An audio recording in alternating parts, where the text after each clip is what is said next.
do an application for this. Comes about once a year, usually in December, and we usually do an approval for the following year to make it happen. So right now, For the following winter? and well, it's entirely, well, hopefully the snow season's getting down towards the end. So by the time the roads are approved, if a motion goes back to us, it would probably be for the following year. Actually, we have enough money so we could do it for the next season. And that was part of the intent when we tabled it. So. We also have standards as it relates to the snow removal, and those standards are online. So if you want to, for example, we don't salt the sidewalks. Right, yeah, that's good. I just was wondering what the difference between this, the town taking over responsibility for the roads versus the sidewalk, the timing seemed to be different. They are, yes. Okay. Having watched that meeting on Channel 17, I was just going to add that Bruce Orr mentioned that because the rec path part of that Zephyr Roads thing is wide enough, it could be done by pickup truck and it would be minimal issue, but that doesn't apply to all of it. That's why we're going to be able to do it next season, assuming that the road gets accepted. Right. Any other public comment? Hearing none, then we move on to interviews and appointments. We do have an opening on the Planning Commission. We have 3 candidates, one we interviewed 2 weeks ago, and we have 2 people here that are for interview tonight, Chapin Kaner and Gary Miller. If you'd come up to the table, both of you at the same time, since it's the same position, and presumably the same questions will be for both of you. So, Nice to meet you. so one by one, if you would introduce yourselves and give us a brief outline of your background and why you'd like to be on the Planning Commission. So my name, I go by my first initial G. Okay. So I lived in Essex for about 25 years, and I was on the Planning Commission there, also the high school and tech center school board. I was the chairman of both of those organizations or boards, and so that gives me kind of a background to be able to come up to speed within the Williston organization fairly well. I have a background in, I went to art school, Rhode Island School of Design, got a BFA in art education, and then I got a degree at Trinity College in business administration. And then I've worked at IBM for a long time, and now I'm working at the Homeland Security. But basically, I'm really interested in the planning process and also giving service back to the community because generally speaking, I've been very well treated by Williston as well as Essex. So that's my background anyway. Thank you. Chapin Kaner, and I think you all know me some. My degree's in computer science. My background is varied. My last 18 years working were in middle management and information technology at VSAC. I retired 3 years ago, and you appointed me at that time, a little less than 3 years ago, to be your Green Mountain Transit representative, and I've chaired that board. I'm now nearing the end of the 2nd year of chairing it, and I'm going to stop being chair June 30th. I'll be the immediate past board chair, still on leadership committee there, but with that decrease in my commitment or the amount of time I put into that job, if you want to call it that, I was looking for another service opportunity, and the Planning Commission felt familiar to me. I've sat in on many Planning Commission meetings. I've helped with rewriting the town plan. And I've lived in the village since 1985, and I've been through the hack process, whatever it's called today, probably 8 or 10 times. And so as a resident, I've been through some of the things that the planning office oversees. And I'm just, since I retired, I like doing service. I do a lot of service in the school, and I both volunteer and substitute teach in Williston Central, Allenbrook, and in the high school. So the planning commission looked like a good fit for me. Seems to me a very good fit for G2, and I would respect whatever decision you made. If you have any questions, please ask. So I'll open up to the board for questions. Okay, G, let me start with you, then I'll have a question for both of you. But on the information you provided, and you make a statement, it is my view that there needs to be balance, that both sides can be comfortable when you're talking about environmental conservation versus development. Very worthy goal, but sometimes it can't be achieved.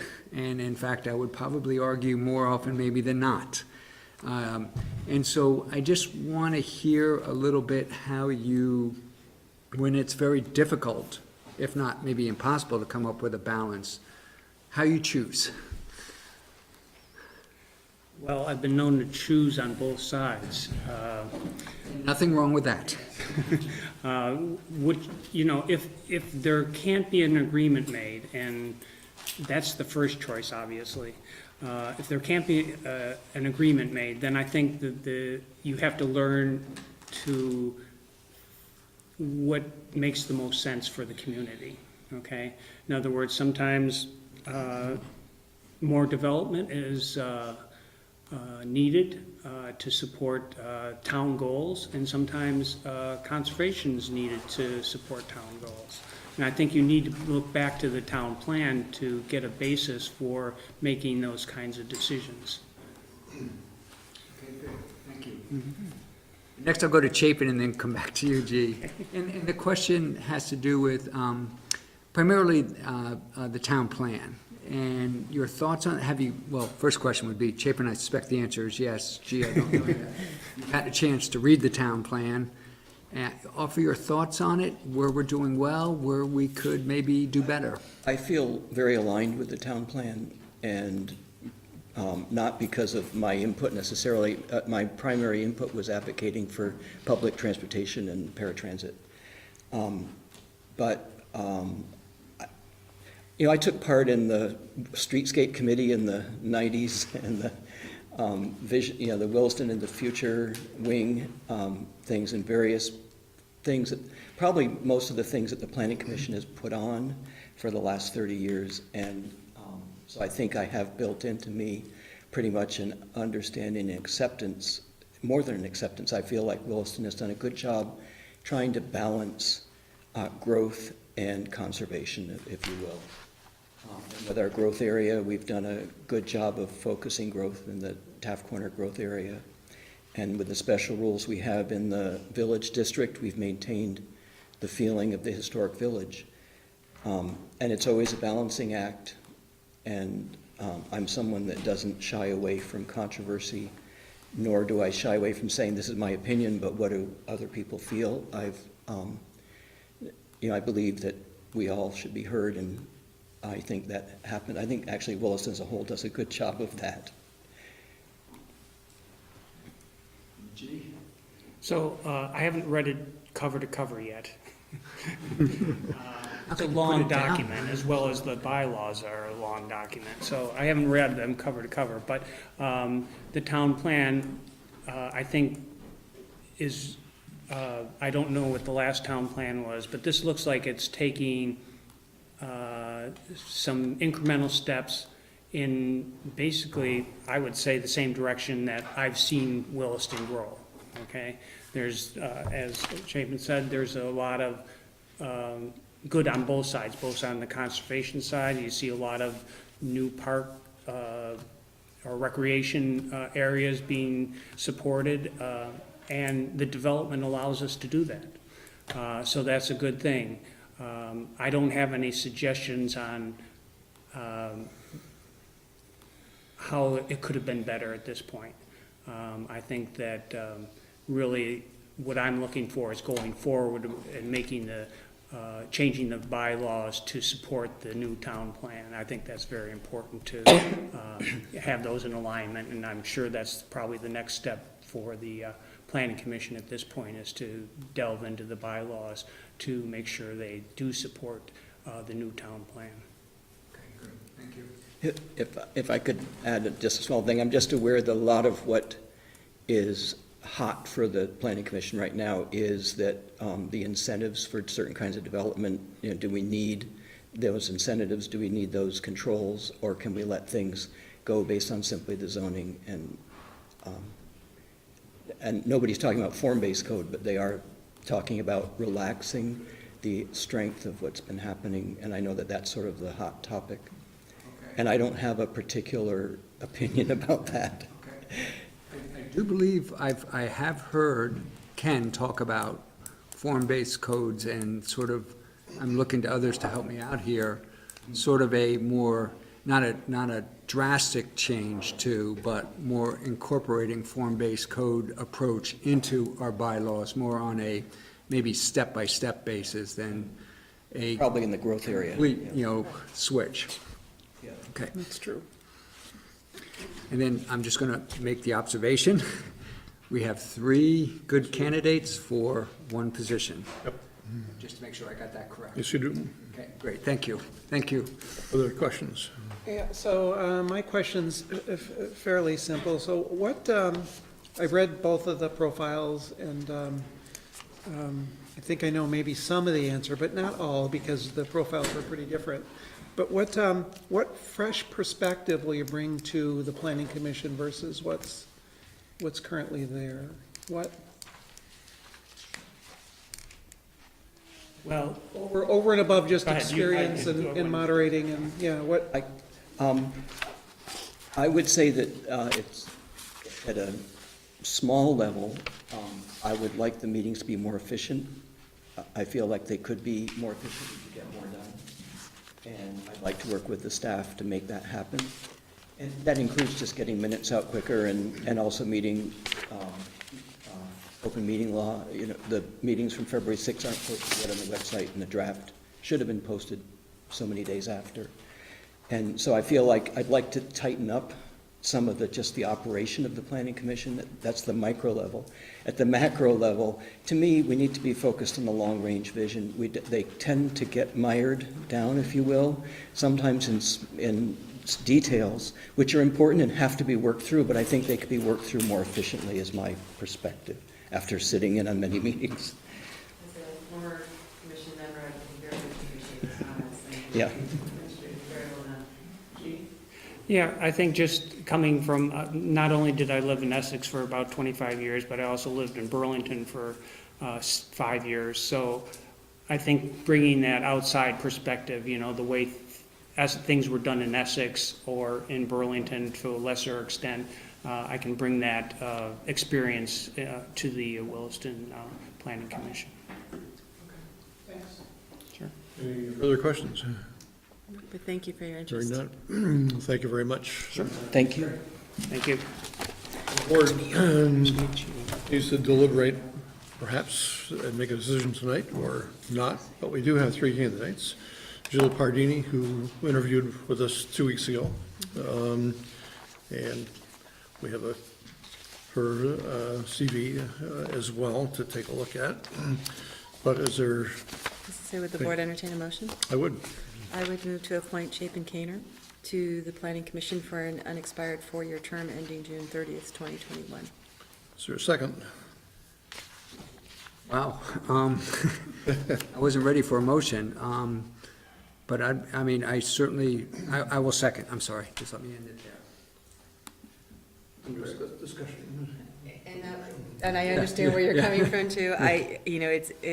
They're all excellent candidates, and I wish that we could bring all of them on because they all bring something really great to the table. But I have a particular appreciation for, and especially having worked with Keener before in the Planning Commission, for what he can bring to the table and do.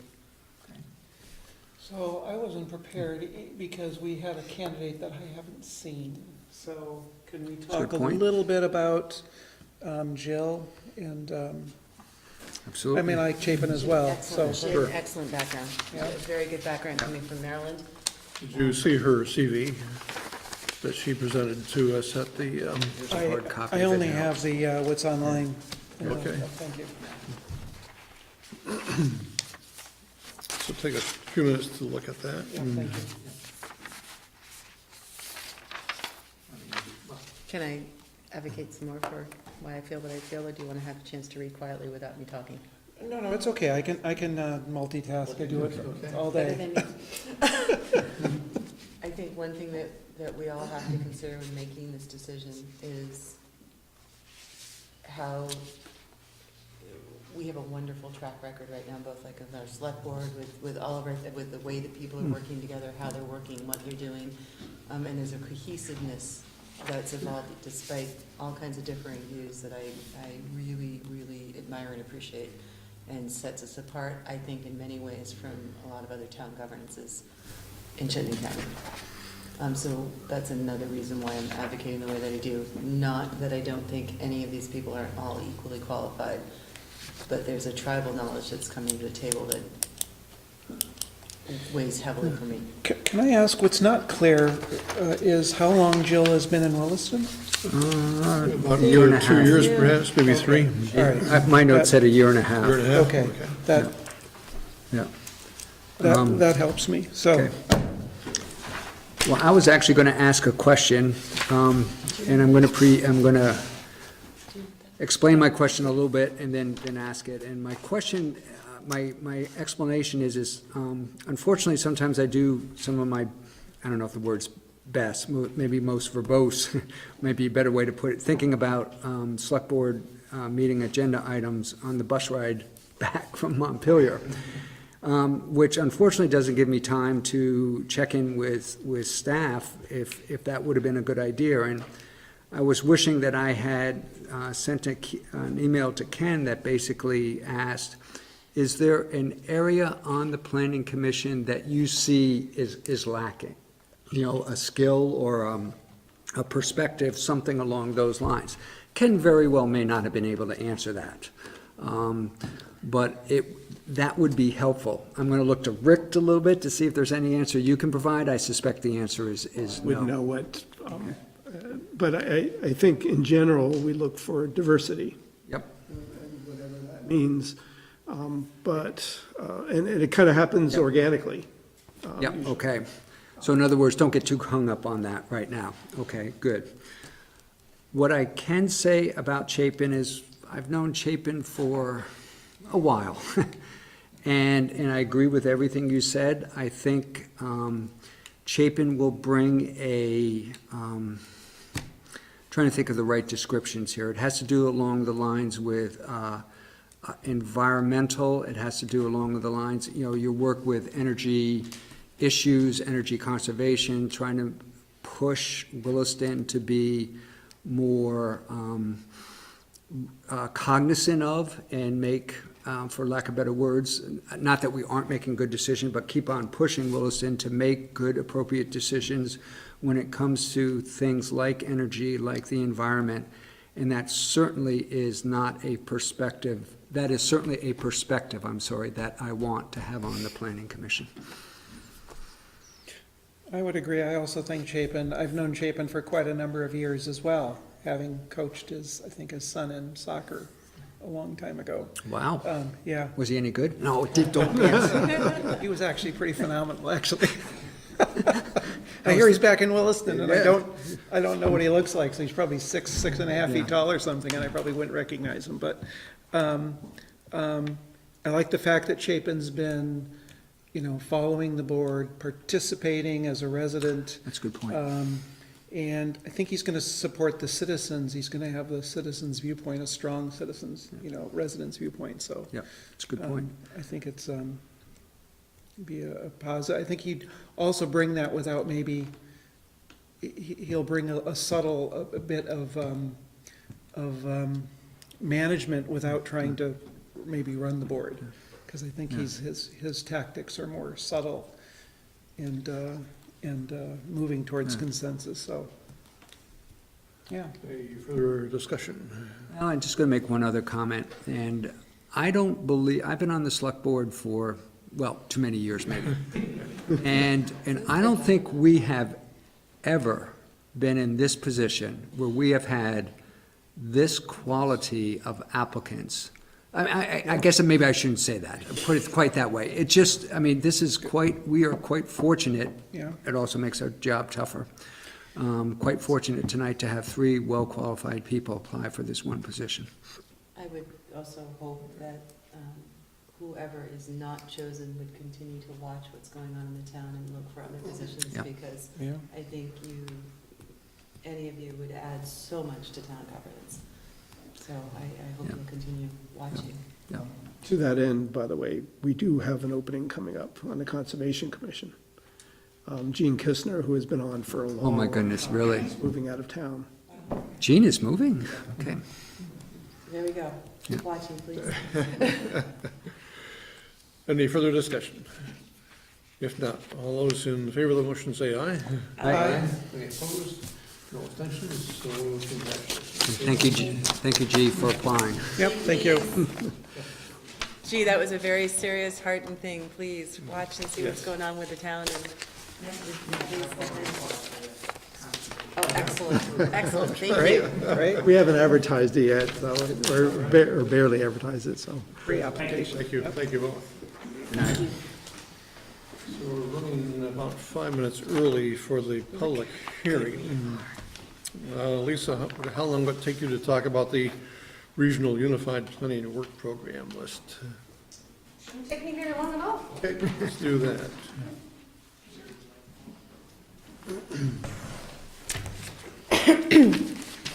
This year, we're submitting 2 different applications, actually. Planning and Zoning is submitting one, and Public Works is submitting one, and we have to determine and put on a list of which one's first priority, and of course, Planning and Zoning gets first priority with Public Works, as always, so. We submitted 2 applications, and we said that Planning and Zoning application, which is basically, they want to come up with some sort of policy and procedure in regards to shared use parking for different businesses and in the Taft Corner zoning district in the state designated growth center. These are applications that we work with Regional Planning Commission on, and it's a 80-20 split. And this is, again, like I said, this is on behalf of Planning and Zoning. Ken submitted the application, and according to his calculations, the total project cost is gonna be about $8,000, and with a local match of $1,600. Basically, we just wanna come up with some way of explaining to applicants when they come in how to calculate how many number of parking spaces they need for their project as opposed to the neighboring projects we can share and make sure we don't end up with another Walmart, Home Depot parking lot type of situation. Or worse yet, a situation where there's not enough parking for both businesses that are trying to share it. So that's one of the applications that we're looking for support for. The other one is for Public Works again. We also submitted for the 2018 Environmental Mitigation Grant application through V-Trans. That's a 50-50% match, whereas this Unified Planning Work Program is an 80-20 split. And for that project, we're looking to have a study done on all the large culverts in the Allenbrook watershed, the ones that are like greater than 5 feet. As you know, was last year or 2 years ago that we had a failed culvert on Talcott Road, which shut the road down for a substantial time. And as you know, we have a temporary bridge over on Marshall Ave connecting to South Burlington, another large culvert. That one's in the Muddy Brook, but the ones that are in the Allenbrook, we want to try to come up with some sort of capital improvement plan so we can set money aside for these larger culverts as they're getting older and they're going to start to fail. So that's what the study is for that, for Public Works. Our estimate was $30,000 total with a match of $6,000 for us. Lisa? You ran through it quickly, and I was trying to follow in the paper, but I got lost when you started talking about the 50%. Yeah, the other grant application, because we apply for as many grants that we can, because if we get denied on one, then we have another one to fall back on. But we applied also for the same Allenbrook large culvert assessment for the 2018 Environmental Mitigation Grant Agreement, which is through the V-Trans. This is through regional planning, so, and it's a better match for us. And we don't see that one here. That is correct, you don't. We're hoping to get the 80-20, because that's a better shared match for us than 50-50. Great. Could you get them both and then end up with? We could, but we couldn't use the grant funds to pay for our portion, our match. Unfortunately, they're pretty strict about that, so. Yeah, you actually have to sign a piece of paper saying that this isn't coming from another grant source, it's actually coming from town funds. We also did apply for other projects through the Uniform Planning Work Program with regional planning, but those are more of traffic studies, traffic counts, speed studies and stuff like that, which we don't specifically need to get approval from the select board to apply for. Okay. Lisa, what was, first of all, I have no objections to either one of these projects, but I'm just curious, what was the process, if any, that was used to come up with these two? Were there other projects that didn't make this list, or kind of went to Ken, kind of went to Bruce, said need ideas, and? Well, James, myself, and Bruce sat down and discussed what Okay. Public Works needed. Okay. And like I said, we applied for the other one for the 50/50 match, and we said this is a better fit for us for 80/20. And there wasn't anything else that really stood out. As you know, the stormwater program's applying for multiple grants, different projects for that kind of stuff. So there wasn't anything that was eliminated because we could have submitted more applications. We just needed to prioritize them. Yep, okay. And then I'm looking at number 2, and I guess I'm a little bit fuzzy on what would be the outcome of number 2? If it were selected, were, funded, what would we get out of it? Would it be like a feasibility more, or Is planning this for type? the large culvert project that you're Yes, asking? I'm sorry. When Yeah, you the say number large- 2? Yeah. Yeah, Yes, it would basically give us, it would identify all the large culverts in the Allen Brook. Okay. Determine what shape they're in and condition they're in at this point in time. so an assessment of their condition. Yeah, assess their condition, determine a prioritization for the replacement of those. It would also give us a rough estimate of how much money we need to set aside. Okay. As you know, these are pretty substantial culverts and they're very expensive to replace. So if we have a prioritization list, we can say, okay, we've got money for 2020 to replace this one, but then wait a minute, this other one failed instead because we had a massive storm came through. So, but at least if we start setting money aside and we have a rough idea of how much money we're going to need, we'll have that funding Okay. source. And again, this, your answer doesn't affect, what I just said. I'm fine with both of these. It's just more curiosity. Would the concept of what we get out of this study be, this culvert should actually be replaced with a box culvert versus, a steel, whatever those Yes. corrugated things are called? Would it be also this, because it's Allen Brook and we know Allen Brook is impaired, this is the type, would it also look at this water quality issues associated with the culvert, that type of thing? Yes, because that's. That can affect the cost. That is a substantial difference in cost. The state is leaning more towards bridges and box culverts as opposed to culverts, just for the fish and wildlife to get their habitat to get through. So that'll give us a better idea of saying, okay, well, we just can't put another round culvert or arched culvert in there. We have to actually get a box Right. or a bridge, and then we'll have a better understanding. They're gonna look at what's gonna be required for permits for both state and federal permits in Okay. regards to this. Okay, good, very good, that's very helpful. Any further questions? The motion is in order then. I'd move to approve the projects proposed for inclusion in the regional annual unified planning work program for fiscal year 2019. Is there any further discussion on the motion? Hearing none, all those in favor of the motion say aye. Aye. Aye. Any opposed? And no abstentions. Thank you very much. So it is 7:30. It's time for the public hearing on the traffic ordinance amendment, and read the warning pursuant to Article 5 of the Williston Motor Vehicle and Traffic Ordinance. The Williston Selectboard will hold a public hearing at the Williston Town Hall meeting room on Tuesday, February 20th, 2018 at 7:30 p.m. The purpose of this public hearing is to receive public comment on a proposed change to Appendix A of the ordinance. The proposed change includes the following. Appendix A, lower the speed limit on Old Stage Road, northern section from Mountain View Road to the dead end from 35 miles per hour to 25 miles per hour. And to just bring us up to speed on why we're doing this, Eric Wells, I think, is going to present it to tonight. Good evening, everyone. The board scheduled this public hearing back in January.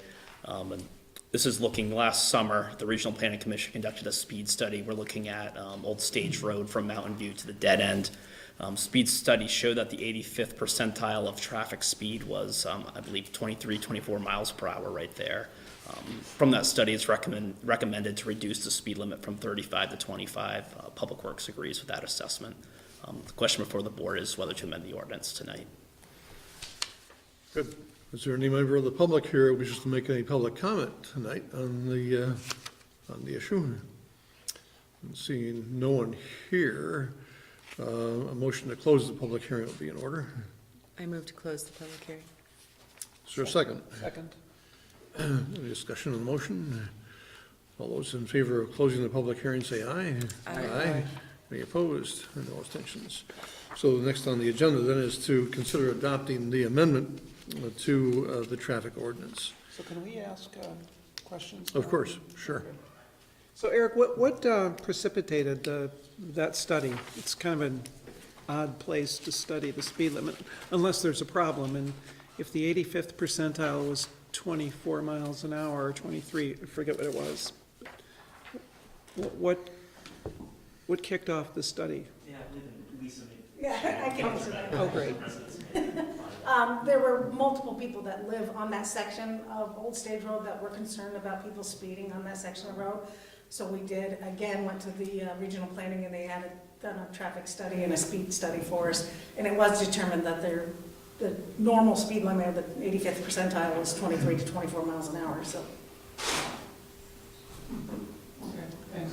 Pretty heavy pedestrian traffic on that road during certain times of the year when apple picking season is on. Yeah, right, yeah. A motion would be in order. I'd move to amend the motor vehicle and traffic ordinance by reducing the speed limit from 35 to 25 miles per hour on the segment of Old Stage Road located from the intersection of Mountain View Road north to the dead end. Is there a second? Second? Is there discussion on the motion? Just a quick question, Lisa and Eric, is there anything you can think of why we shouldn't do this? I can't think of any. Nope, okay. I don't see any reason not to. It Very- is a dead end section, like you said, there's a lot of people that are walking up and back. It's a short piece of road, too. Okay. All those in favor of the motion say aye.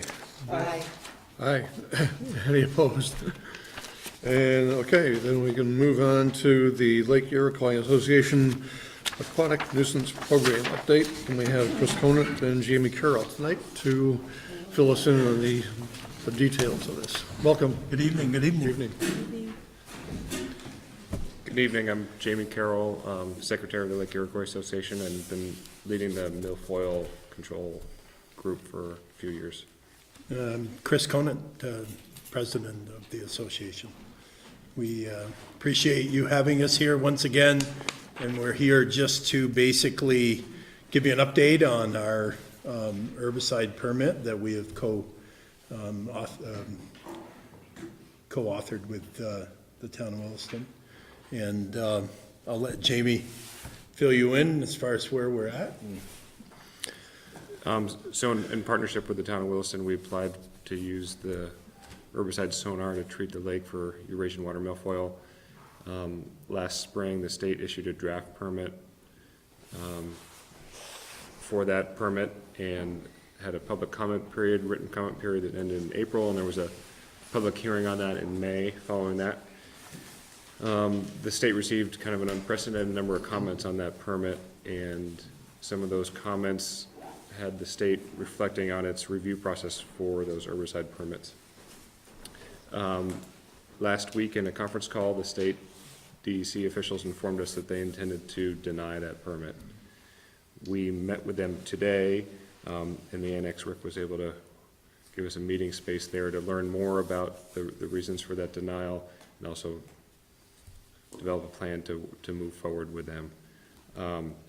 It seems the public comments on this permit have caused the DEC staff to take a look at their process to review these, so that they feel the statute that authorizes these treatments is somewhat vague, and they seek to revise the rules or develop rules to guide the review of permits.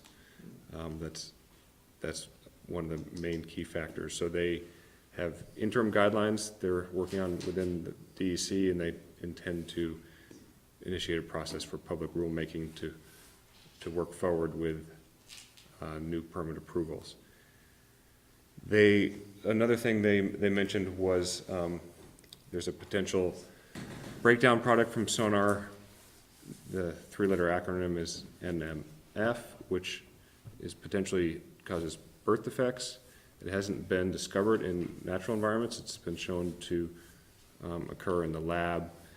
So because of that, they're taking a harder look at sonar. Sonar has been used in the state since 2000 in Lake Hortonia and other water bodies. So our permit application was modeled after others.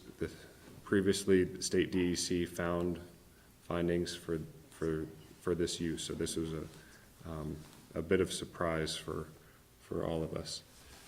I'm sorry, I just want to make sure I understood.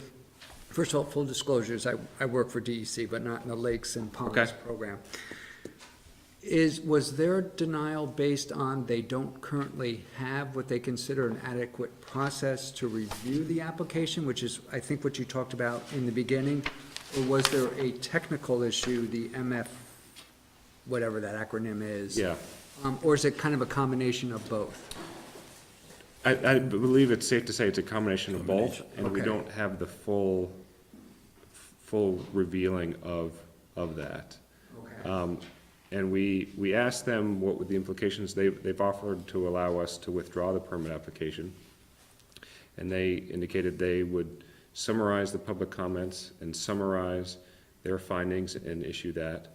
Alternatively, if we were to continue with the application and they would issue a denial, they would issue responses to all of the public comments, and they indicated that would be, at current draft, is 40 pages of comments. And they would reveal the deficiencies they see in their rules or lack of rules, and also this technical issue that's been identified with the NMF. Yeah, I Okay, leave it there. okay, good, thank you. They issued a draft permit to us earlier in the spring that allowed us to move forward. But because of the public comment period and the public hearing that occurred, there was so many different comments and questions that were raised, they felt it was necessary to look at their regulations, and ultimately are allowing us to either withdraw or deny. And we have chosen to take the route of denial, so that we can then see a full disclosure and see where we may have gone wrong as we move forward. Also, I think it's really important as an organization within our town and being co-applicants, the town of Williston co-applicant, the DEC is really working hard to work with us in this process and looking to help mitigate this problem that we have over there. But we really feel that it's important that we have full disclosure to understand where our permit went wrong. And so that's why we've asked and chosen the route of going through the denial piece. Based on what I know so far, I would support that. Do you know, often when a denial of a permit application is issued, part of the rationale you'll get back is outlining what avenues they look as viable avenues, hopefully to achieve the water quality goals that you're hoping to achieve. Do you know if that will happen in this case? Well, I think we have some of that already from a meeting today, as well as what they've been doing with other water bodies. They are, I'm not sure they're pulling the permits from other water bodies that have sonar permits in place, but they're strongly encouraging that, or there's another product called Renovate. So those lakes, Lake Hortonia, I know, has a permit application in to use Renovate in Lake Hortonia this summer. Lake Maury is another lake that's doing the same thing. So they're steering lakes towards another herbicide as an option. There's a difference. Sonar treats the whole water body over a longer period of time. Renovate is typically administered off a flake, so it's more of a spot treatment. So there's been a shift within DEC to move to more spot treatment rather than whole lake treatment. There's also another herbicide coming that people are interested in as well. So, as well as other control techniques. So that was some of the things we discussed today. We remain committed to this problem, and we always felt that it was going to be a multi-pronged approach. We do have a grant from the Lake Champlain Basin Program to do $15,000 worth of DASH, which is diver assisted suction harvesting in the lake for milfoil. So we're going to continue working on this. We have benthic barriers we'll be installing at the fishing access to keep that channel clean, and working with DEC to draft a management plan that doesn't include sonar, that includes other techniques. And working with Lake Iroquois Recreation District at the beach to try to help mitigate some of the problems that are surrounding the beach. And I made reference today, when I was a kid, we had a huge body of water that was buoyed for the beach, and now years of pulling in those ropes because of the weed problem over there. So we're really committed to working with Lake Iroquois Recreation District also, and the town of Williston, and the 4 towns, or 3 other towns. So I have to assume you're looking at this as a setback. Yes. Could you briefly describe how much of a setback, I mean, you feel this is? We both feel it's a huge setback. We spent, Jamie especially has spent over 3 years working on this project and trying to bring us to this point. We've spent the last year and a half waiting for an answer from DEC.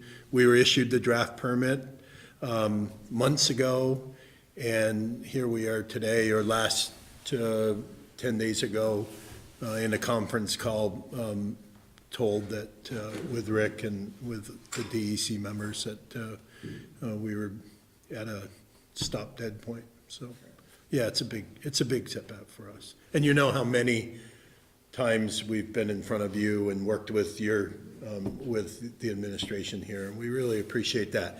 It's not gonna stop us. We're committed on taking care of our finest resource here in Chittenden County. We really feel that way. So don't give up on us. So I want to thank you so much for your efforts, and I would very much feel like the rug had been pulled out from underneath me. I'm not sure I agree with how this played out from so many different standpoints, but thank you so much for your work. Please don't. We really appreciate working, the respect that we have for all of you and Rick's office, and it's very important to us that we continue that. So I'm sorry. I just have one question. So you asked most of the questions I had, but the one I have is, on this last point you made about this breakdown of sonar into this NMF, was that brought up by one of the public comments, or did that come out of further study by the state? It was, Or do you not know yet?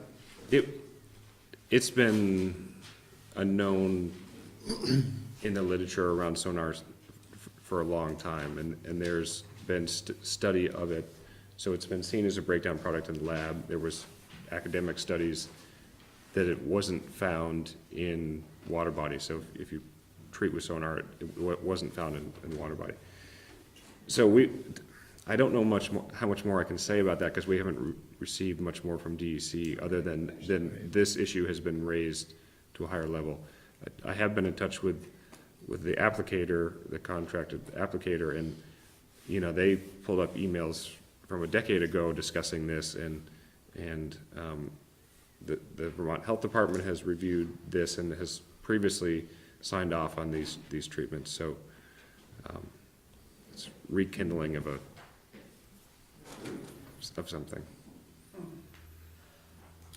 We're, after today, we had a 2-hour meeting today with multiple players, and after today's meeting, we had a lot of work to do. A lot of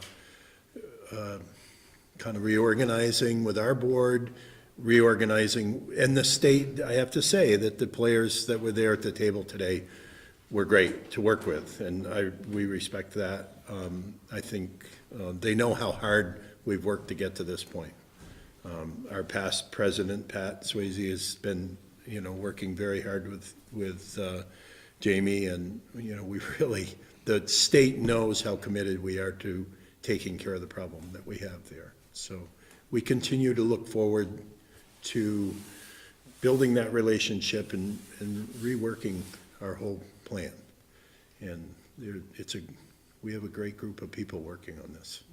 I hate to be in either set of shoes because you're probably somewhat caught up in all the issues around the country with water quality and municipality, not taking care of their water and, being And at the ultra same- conservative maybe. At the same time, Teresa, we have a huge amount of respect for the public process. So if DEC is taking a look at their regulatory piece, that means that I guess we may have done our job. We've raised some issues, and here we are, and because of your office and us working with them, we're at a pivotal point, and we can't give up on it. I hope you find a path. Yeah. Thank you. So I don't know if there's action for you to take as a board tonight regarding this. The permit's been submitted. I think the only thing to take would be in the negative if we wanted to withdraw, so. I think you're the ones that submitted the application, and they're gonna deny your application, so I don't think that we have. Well, actually, Williston is a party to part the of it? application. Cool, They yeah. waived a $500 application fee if a municipality was a co-applicant. So, in the effort of fiscal responsibility for the municipality and the citizens, we sought that out. It doesn't make financial sense for the state, but that's not here nor there. And I think it's important that we do have a general consensus among the board and our organization. I really, I think that, I know it's a hard position for you to, but I think we feel, based on our work, that we are going to ask for denial, and instead of withdrawal. As a co-applicant, what you're asking us is to support that position and also look for a denial rather than pulling back the application. Absolutely. Because that gets I want the rationale the behind it. information, You won't right? get it Yeah. if you pull it. So we're here tonight to help you make an informed decision about that, so. Totally have my support. Do we make a motion then? We can tonight, because this is an agenda item, so we can make a motion to do that. Just a question before you do that, and you mentioned the possibility of them going to rulemaking, and that's a pretty lengthy process, as you know. 9 months minimum. So the opportunity to submit the application probably won't come about for a year anyway, my guess. But I'm sorry, you're right, it's 9-month minimum is what we always, because I've been through rulemaking, what we always figure, and most likely longer, particularly if they have to do a lot of work to figure out what they want in the rule.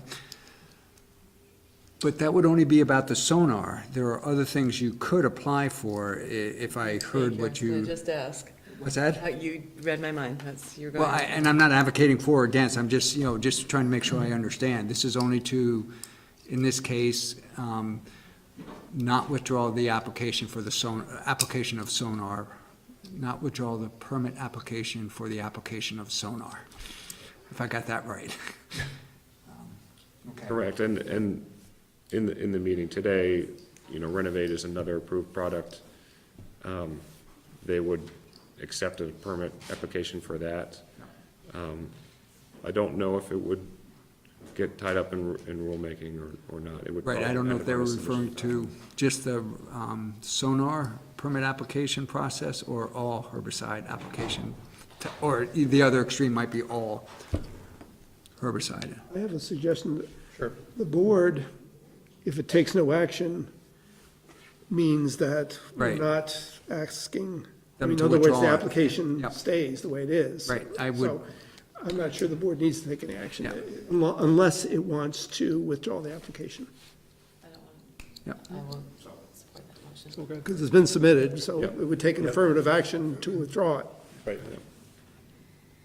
We're conscientiously choosing not to take action. Right.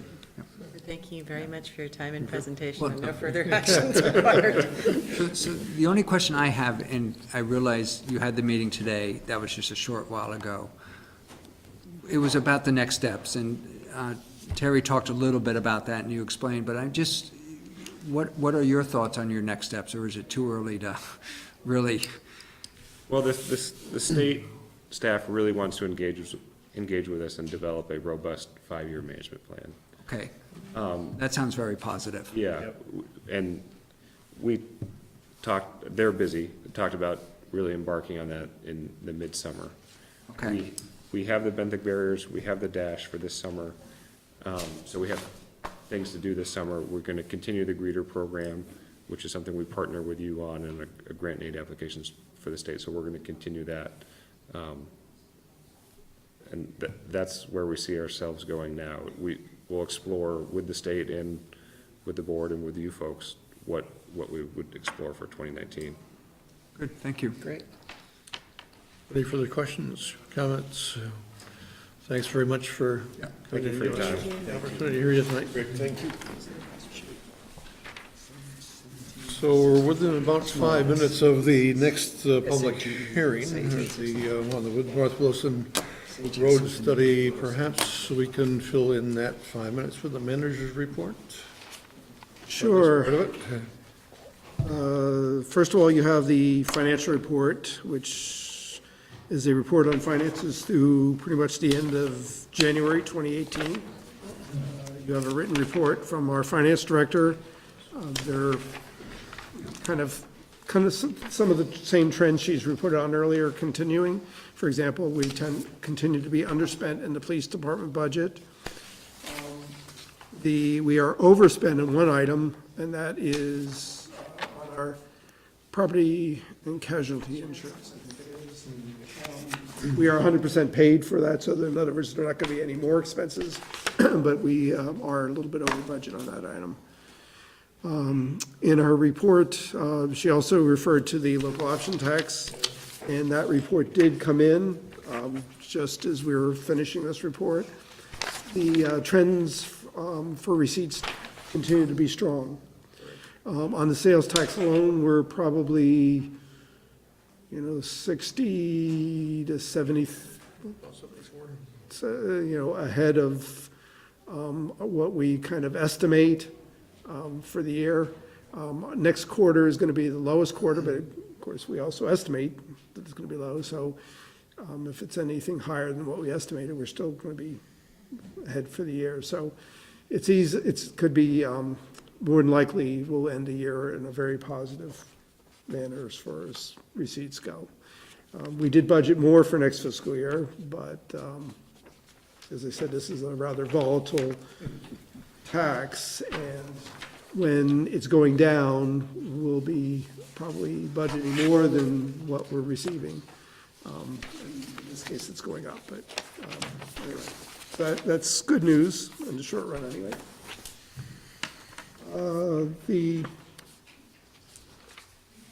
After town meeting this year, we'll be likely coming forward with a proposal for a charter change.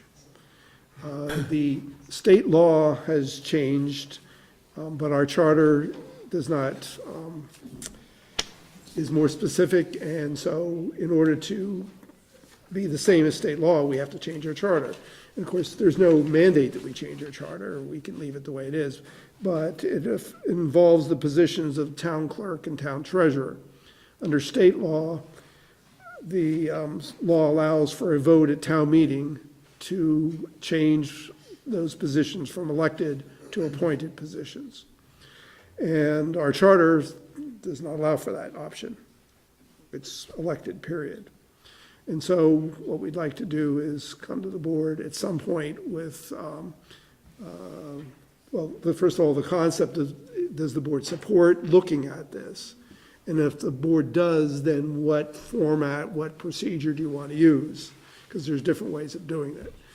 You can form a charter revision committee, you can just ask staff to come back with a couple written proposals, and you can debate those.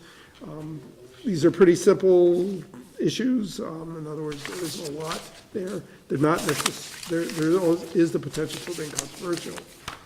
Simplicity doesn't necessarily mean it's not controversial. But it's not, we're not looking at a whole bunch of different changes to the charter, I think is my point. So anyway, something to think about. I don't need any reaction now, but. Who appoints versus elected? Well, that would be one of the things that would have to be. What worked was, out. what was prompting this to move from elected to appointed, just because we can? State law change. State Just law. because the state law change is allowing it? And actually, at least one of the positions I think our current town clerk would support changing. But that's an argument for a later time. All right, and then two more things. One is the school budget presentation. They originally, I believe, had said that they were not going to be doing a presentation at town meeting. Now they do want to do a presentation, which is fine. In the past, we've alternated. Towns would go, one year would go first, then next year the school would go first. This year it was the town's turn to go first. The school has requested that they would like to go first this year, even though it's the town's turn. I guess they think their presentation will be a lot shorter than the town's. Are you aware that the town meetings also, that the school is going to hold their meeting at CVU that same night? 'Cause No, not Tony- this year, not this year. Not this year? Not Next this year. Next year. Thank you. Yeah, you were at the same meeting I Yeah, was, so right. Tony was very concerned about that and the ability to get from one place to the other. So, So this isn't a formal meeting, this is a Right. budget presentation? yep, So I guess I'm looking for direction from the board as to which one goes first. I'd like to leave it with the town first. So I They have a think- big agenda to do. I think we'll, Doesn't matter. I mean, let's leave that discussion until we come back to it, and let's go forward with the presentation on the North Williston Road study. It is 8 o'clock, and don't want to keep people waiting for that. So I will open the public meeting on the scoping study. And the notice that was given was the Williston Public Works Department, with technical assistance from the Chittenden County Regional Planning Commission and Transportation Planning Consultant, RSG, invites the community to join the Select Board on Tuesday, February 20th, 2018 at 8 p.m. in the Town Hall Meeting Room for a presentation on the draft final alternatives for the North Williston Road multimodal scoping study.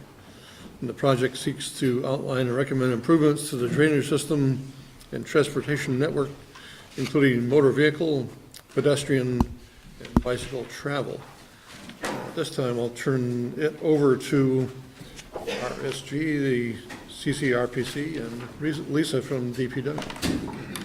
Good evening, everyone. Thanks for coming out once again. In our lovely foggy robes that we all had to drive on tonight. As you know, this isn't our first meeting. We appreciate all the feedback that we've gotten so far from everybody in the community, more than once. I think we've heard from quite a few people numerous times.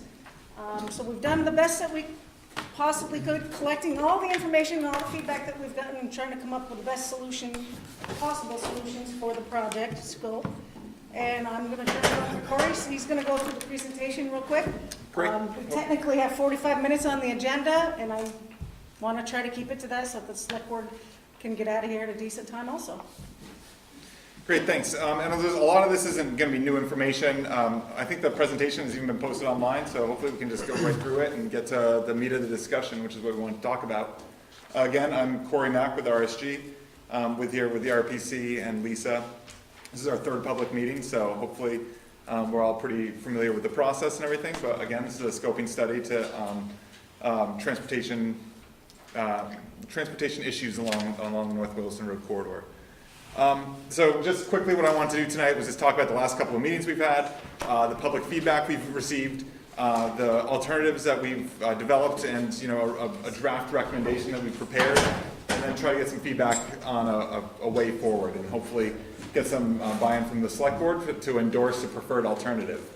Again, the study area is North Williston Road, from Oak Hill and Route 2 up north to the river. Where we are now, this is towards the end of the process. We're at this final public meeting. We've been taking public comments like throughout the entire process, but the most intensive areas where we were doing that was early in the stage, trying to get an idea of what people wanted the corridor to look like and feel like from a transportation perspective and then a livability perspective. But then also, as we developed the alternative earlier, I think it was like basically January, what people thought of those. Just to bring it all back with the why we're here, we're really trying to get a safe and resilient travel corridor for all modes of travel. Safe for motor vehicles, bicyclists, pedestrians, transit riders, any way you could really go down that corridor. And resilient so that it's a road that is functioning for travel needs. You just don't want your road to fail. So we want to make sure that we're designing this road to meet those travel needs in all types of conditions. Just to take it back to like the existing conditions, we know that there's traffic on this road. It's increased, maybe 5% in the last couple of years. Regionally, we're expecting 10% growth in the next, 10 to 20 years. The road as a cross-section really could handle that. I mean, it's not so much a traffic volume along just the stretch of roads, but what we expect out of our community and everything, that might be different than what the engineering capacity of the road is. There are crashes along this corridor too. A number at Mountain View. This is like what we're trying to come up with here. And along through the hollow, all that. The earlier meetings, the public concerns, speeds was one of the main issues that people were saying was an issue. Just the concept of regional cut-through traffic along the road. A lot of people were, concerned with that. Just a sense of having a livable corridor. There was a key question: is it possible to maintain or enhance livability? And also accommodate the traffic needs of the region, which as one of the main crossings over the road, or over the river, it's functions as a regional transportation corridor. This map on the right kind of shows where most of the comments were directed to when we were talking about where the areas are of issues. So the hollow was really the primary area there that was discussed. So then just going into the alternatives, we're not going to go into the specific alternatives. We can describe any of them if there are specific questions about them. But, we all kind of know what these things are at this point. So this is just a general gauge of what people were saying. It's a relative scale here, so let's not get too focused on like where it is on there. But basically, what it comes down to are the rumble strips were not very well received by people. They don't like the noise. There's some issue of whether or not they're going to be effective. But then as we start moving along, the speed tables and the curved medians had similar issues of, how effective are they? Are they going to be a noise issue? But a lot of people respected what they can do to bring traffic speeds down. And that's like one of the primary concerns here. And then the more unobtrusive things, signs, nobody had too many negative issues with that. But their effectiveness, that is something that could be a little called into question. So it's kind of this fine balancing act of finding something that'll work and not be too obtrusive. But the whole sense of it is it's going to be a little obtrusive. It's going to get you to slow down. So it's a balancing act there. Regarding the cross-sectional alternatives, what we're saying about what we want the road to look like physically as we're driving down it, there was really unanimous, everybody wanted it to be like exactly how it is. They think the road is pretty good shape. It's 10-foot lanes and 3-foot shoulders in both directions. There's a sidewalk on one side of the road. Bicyclists can use a sidewalk even though it's not technically a path. a number of things there. So it serves the public pretty well, south of Mountain View Road. There are some issues with crosswalks, but, we kind of touched that more with our other options.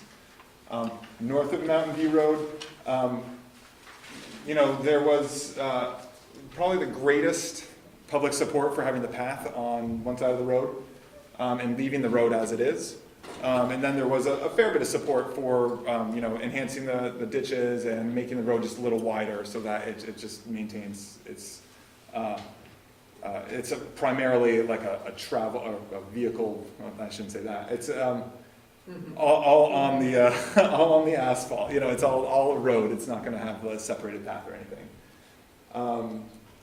So that kind of brings us to our recommendations, and I'm kind of going fast through those, and we can back up if anybody has any questions. Maybe I can just wrap this up.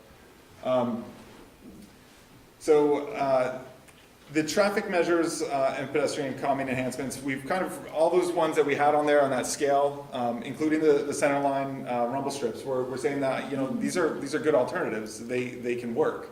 And if we're serious about getting people to slow down and drive the corridor responsibly, I think we should try them all. None of the traffic calming enhancements are really a significant investment. I mean, it's more than I'm going to want to pay, but it's not something that like the town as a community can't invest in their road.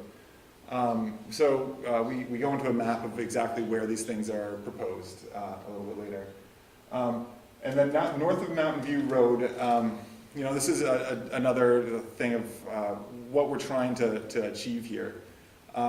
Based on a variety of reasons, I've been leaning towards the alternative one of just the widened road. So that's widening the road 2 feet on either side, reducing the travel lanes, having like the 5-foot bike lane kind of width shoulder, but it is also usable for walking on the shoulder.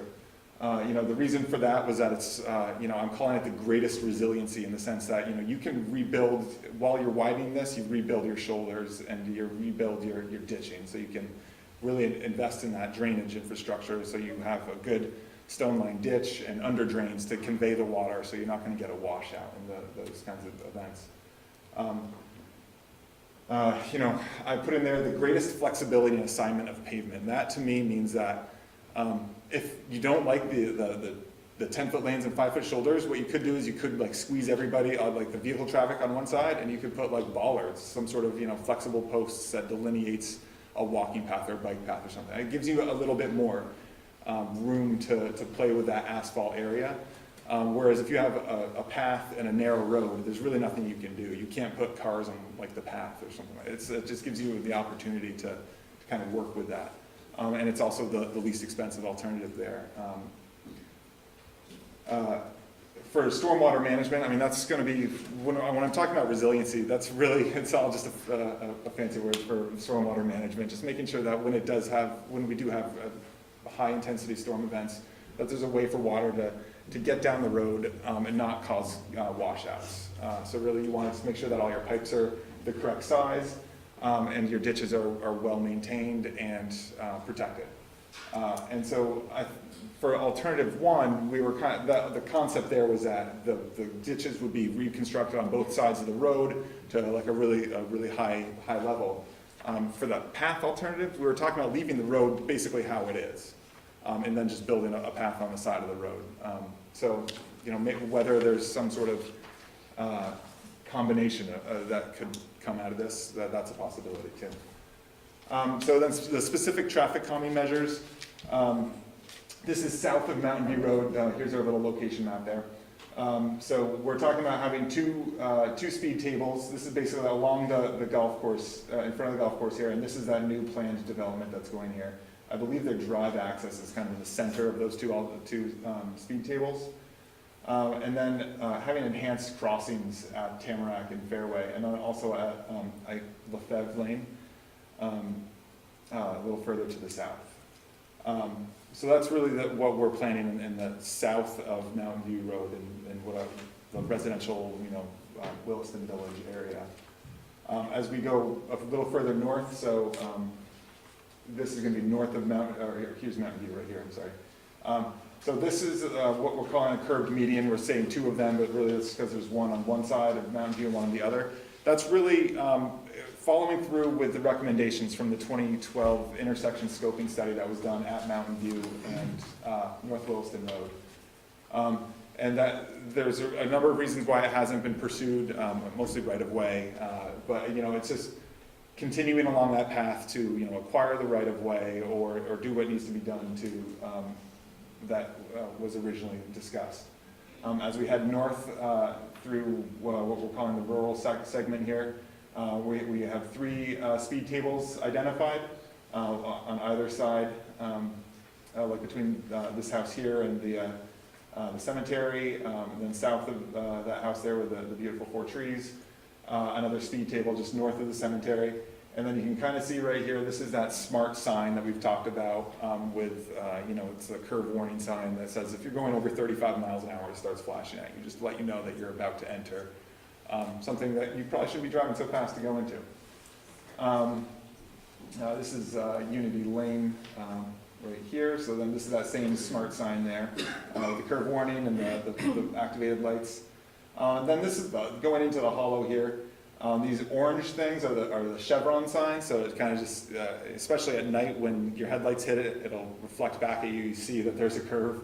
There was a number of running off the road reported crashes, and probably far more that aren't even reported because it's not a big cost, so it may not make it into the state database.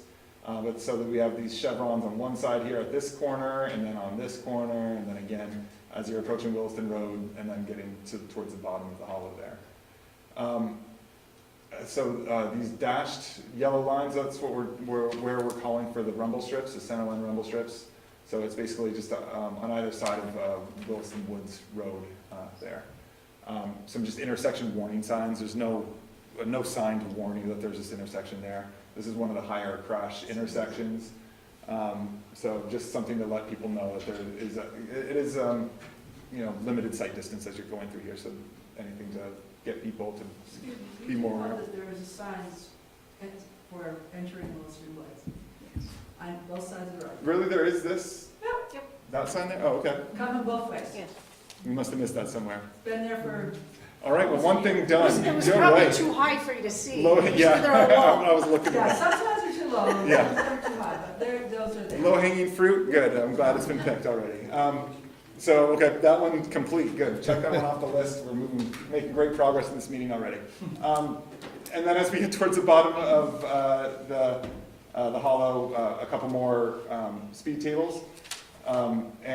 This first one, as the first speed table there, we're talking about maybe that could be like a gateway feature to let you know that you're entering the village, the North Williston Village, excuse me. And then the last segment here, between the river and the hollow, we have, just north of Fay Lane, we're talking about doing one of those curved medians. And then we have 3 more speed tables between the bridge and Chapman Lane. So those are sort of what we've been talking about as the traffic calming features. The whole cost, if you were to go out there tomorrow and bid all this and get all these things built, just like we were talking about, is probably about $200,000. Depends on how, you don't have to do all of them right away. You can do it phased, you can do a couple here, and see how the phased implementation, see how it works. Maybe you only need 2 speed tables instead of 3 in between Chapman Lane and the bridge. Build it as you need it to see how it works. The next step would be, Public Works is doing a great job of maintaining the current condition of these ditches, but instead maybe go out there and widen the ditches, kind of dig them out, kind of working from the bottom of from the hollow up, so that they're working towards this wider roadway. And then when you do have the opportunity to reconstruct the road, which will be necessary in the next probably 15 years or so, that's when you can dig it all up at at least a minimal cost. That's, if you prepare the width of the roadway, it's a relatively simple and easy thing to do. It's just that the whole process of getting there is the problem. And that's sort of what these next couple slides are referring to. We've identified some areas where, there's a substantial slope with, the existing ditch right there. Like, that's the areas that we're gonna have to, really consider how we're going to, either retain the existing slope with, additional stone, maybe do some under drain kind of drainage improvements. There are, I think it's her house right there. It's right on the road, with utility poles right there too. So these are the things that we can work towards that widened roadway. And there are opportunities that instead of widening 2 feet closer to her house, we could go on the other side of the road, even though, there's other issues on that side of the road too. But it's, I think if you take it, one piece at a time, it becomes a much more manageable process. And this is just a concept of the full depth reclamation we were talking about. We don't need to get into that. So these are a lot of next steps in text, but really what we're looking for is an endorsement of this plan or the way forward. I guess that's where I wanted to end it, and probably we're going to have some comments now. So unless anybody else has anything, then we can go into the how everybody else took it. So yeah, let's do it.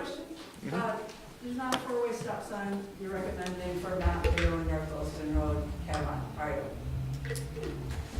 Excuse me.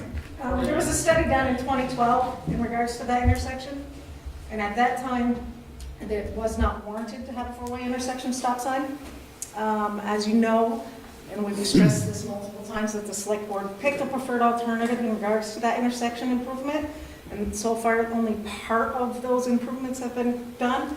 And at this time, during this study, we're recommending to continue forward and do the other sections of those improvements to see if it actually affects that intersection before you start changing something that wasn't finished in the first place. Well, the reason I ask is because, I'll be honest, I'm new to Williston, just about 4 years, and it is amazing how 3 times a day, if I come up Mountain View, I could be stuck all the way down by PT 360 on Industrial Ave,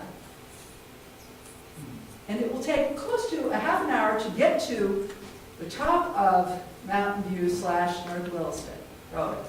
And traffic is going It's pretty much so the study you did in 2012 is 6 years old. The traffic is increased minimum 5%?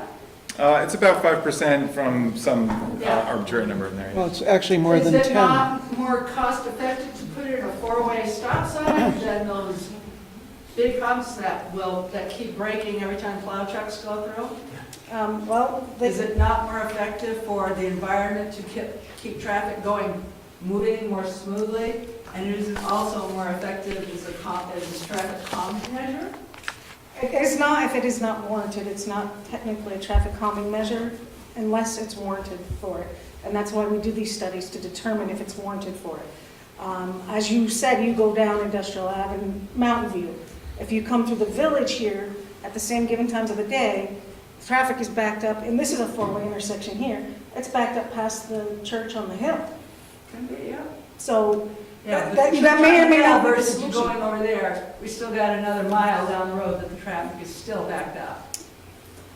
I understand traffic's going to be backed up at certain times of day. I'm not even disputing that, but it seems like that one area is notorious for being extremely backed up. And like I said, based on our recommendation for this study that we're doing, because this is for North Williston Road, it isn't again for this intersection. Right. We're highly recommending, because that intersection has been brought up multiple times in regards to this project, not only by community members, but also the select board.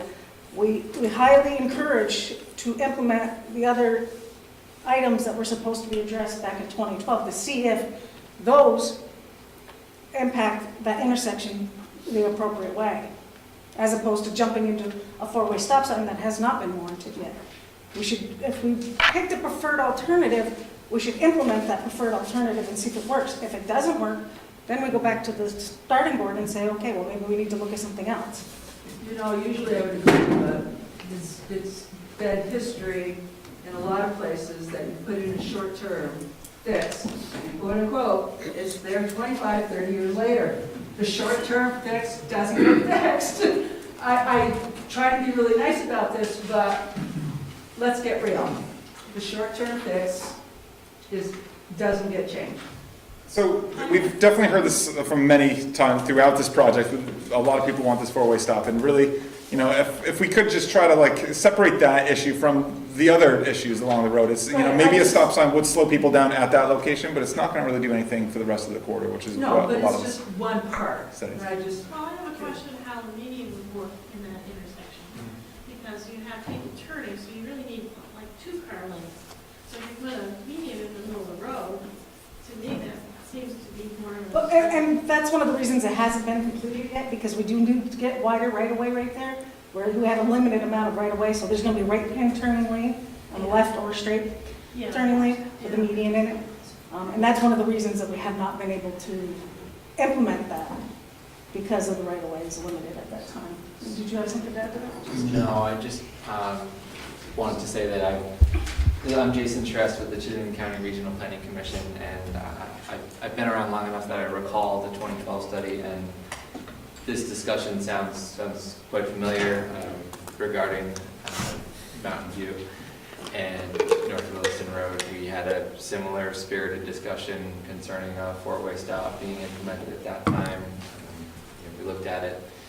It was not warranted according to the manual on uniform traffic control devices. There are thresholds that are set so that stop signs are just not put in willy-nilly wherever residents demand them across the country, so that we do have some sort of uniform standard that people are following. Through all of that, that was how we came to the conclusion, or the select board came to the decision of endorsing the preferred alternative that they did. And you may be correct. We may need to recount that intersection, and we can revisit those warrants, and it may be warranted at this time. That was just not something that we looked at as part of the study, due to the previous study that has not been fully implemented. I guess if we're just going forward on a road, I'd like more accurate data instead of something that's already 6 years old. This time of year, all these traffic calming measures kind of moved if the river runs over the road.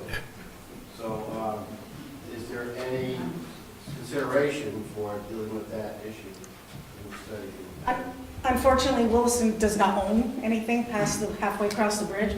That's Essex territory, and the intersection of 117 and North Williston Road is V-Trans in Essex. I know Essex has done a study for the flooding purposes for that, and an intersection study for that. And Williston actually was presented with what they picked for their preferred alternative. I spoke to the Assistant Director of Public Works last Thursday in regards to the flooding of that intersection, and basically the state's saying, that's the floodplain, that's the way it's supposed to go, and we're not going to do anything different with it.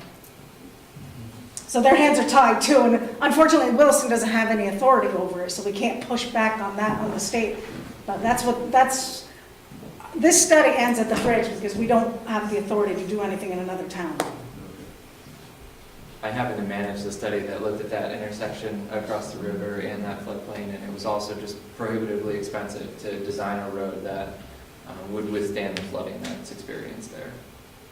Do we have a number? Not off the top of my head, but it's available online in the report. Just so you know, all the studies that are done through regional planning are available on their website. If you go to reports and studies, it's in the upper right-hand corner. And you can organize them by town, or by transportation, by sidewalk, by whatever you want to look them up at. And it'll list all the ones that they've done for the last 15, 20 years. So, but feel free to look those up. If you can't find them, let us know. I'll send you the link to it. Yes, sir? Yeah, I was wondering if you could describe a little bit about the southbound gateway, the median road. My main concern would be how wide do you envision the travel lane being at that? So are you talking about like this type of? Yeah, the one right by Fay Lane. Okay. So the concept there is, maybe the travel lanes will still be what we're talking, what is out there now, maybe an 11-foot travel lane and 3-foot shoulder or so, 14 feet total. It's sort of similar to what's being described, or what was built on Skunk Hollow Road in Jericho. So if you can imagine what is going on there, where it kind of shifts. They basically put it an 8-foot or 12-foot wide island for 40 or 60 feet in the center. I'm asking, we have farm equipment that's about 12 feet wide and 55 feet long, pulling out of a lane onto, not supposed to know there. And where I don't try to go in the other lane at all. There are times when I'm on the yellow lines. Both tires and the other tire is on the white line. So as Corey had mentioned earlier, the specific exact location, give or take so many feet, is gonna have to be field verified. And that would be something that we would work with you to find out what the turning radius is on your largest piece of equipment. I mean, we also, don't forget, we also take into account the ladder truck for the fire department. We wanna make sure that they can get in and out of there safely also. So we take all those things into account before we actually go physically implement any of these. I think the other concern I have is the speed tables. And I know what, right now, the expansion joints on the bridge and the railroad tracks act like the speed table for farm equipment. We're running about 22 miles an hour, and it's very jarring. And to have 3 more of them seems excessive. And I kind of think the railroad track acts as a natural speed table now. Yeah, I'd agree with that too. There's enough speed bumps on that road. According to the traffic engineer and their policies and procedures that they follow, you're supposed to install them so far apart from each other for them to be effective. If you put one at the beginning of the road and one at the end, that gives people plenty of time to speed up to 50 miles an hour before they hit the next one and they have to slow down. So that's why they put them so close together. So my question, hitchhikes on there, what is the speed limit on the speed table? 20, 25? Well, it depends on if you want to replace shocks and struts. Without dropping cars off my ball. So they can be designed to be any type of speed that you want. It's all really about the amount of vertical deflection that you put on there. So the speed limit is 35? Yeah, so they're usually designed for like 30 miles an hour or something, so it'd be like a 3-inch table. I'm thinking of 127 or whatever it is in north end of Burlington, where it's 30, but the speed tables are like 15. So when I'm seeing these placed in there, it's like, wait a minute, what are we gonna happen? The other piece is, we already have sort of the indoor speed bumps at Fairway Lane. And because I live near there, I watch cars go rattling over that sucker despite the, so, I'm wondering about the effect of the speed bumps. And lastly, thank you for considering the arrow signs on the curbs. I was the one that mentioned that, and it's like, every time I drive that road, I'm like, I do much less curvy roads with those chevrons, so I think that's a great move. Just to go into, the speed tables would have both striping on them so that you can see them at night, and also signs at them so that, it shouldn't be a surprise. Like, it sounds like the inverse speed table is a bit of a surprise, because it won't be a surprise. It shouldn't be. So we had a hand right here. I live next to the railroad tracks, and I would not say that they are sufficient to reduce speed. And I'm not referring to larger vehicles, but like farm equipment, but there are many trucks, large vehicles that also seem to have excessive speeds going both directions over it. We have cars, it actually was redone, that intersection, more recently, and so it hasn't been quite as loud, and cars don't seem to catch as much air. But we have cars go off of our road into our field often enough, coming from losing control. Actually, more from River Road, I'd say. Southbound, yeah. Southbound. So I would not say that that's currently a sufficient. It's not technically a traffic Really? Anyways. Wow. This question, somebody had their hand up, yes. You've got 3 speed bumps there.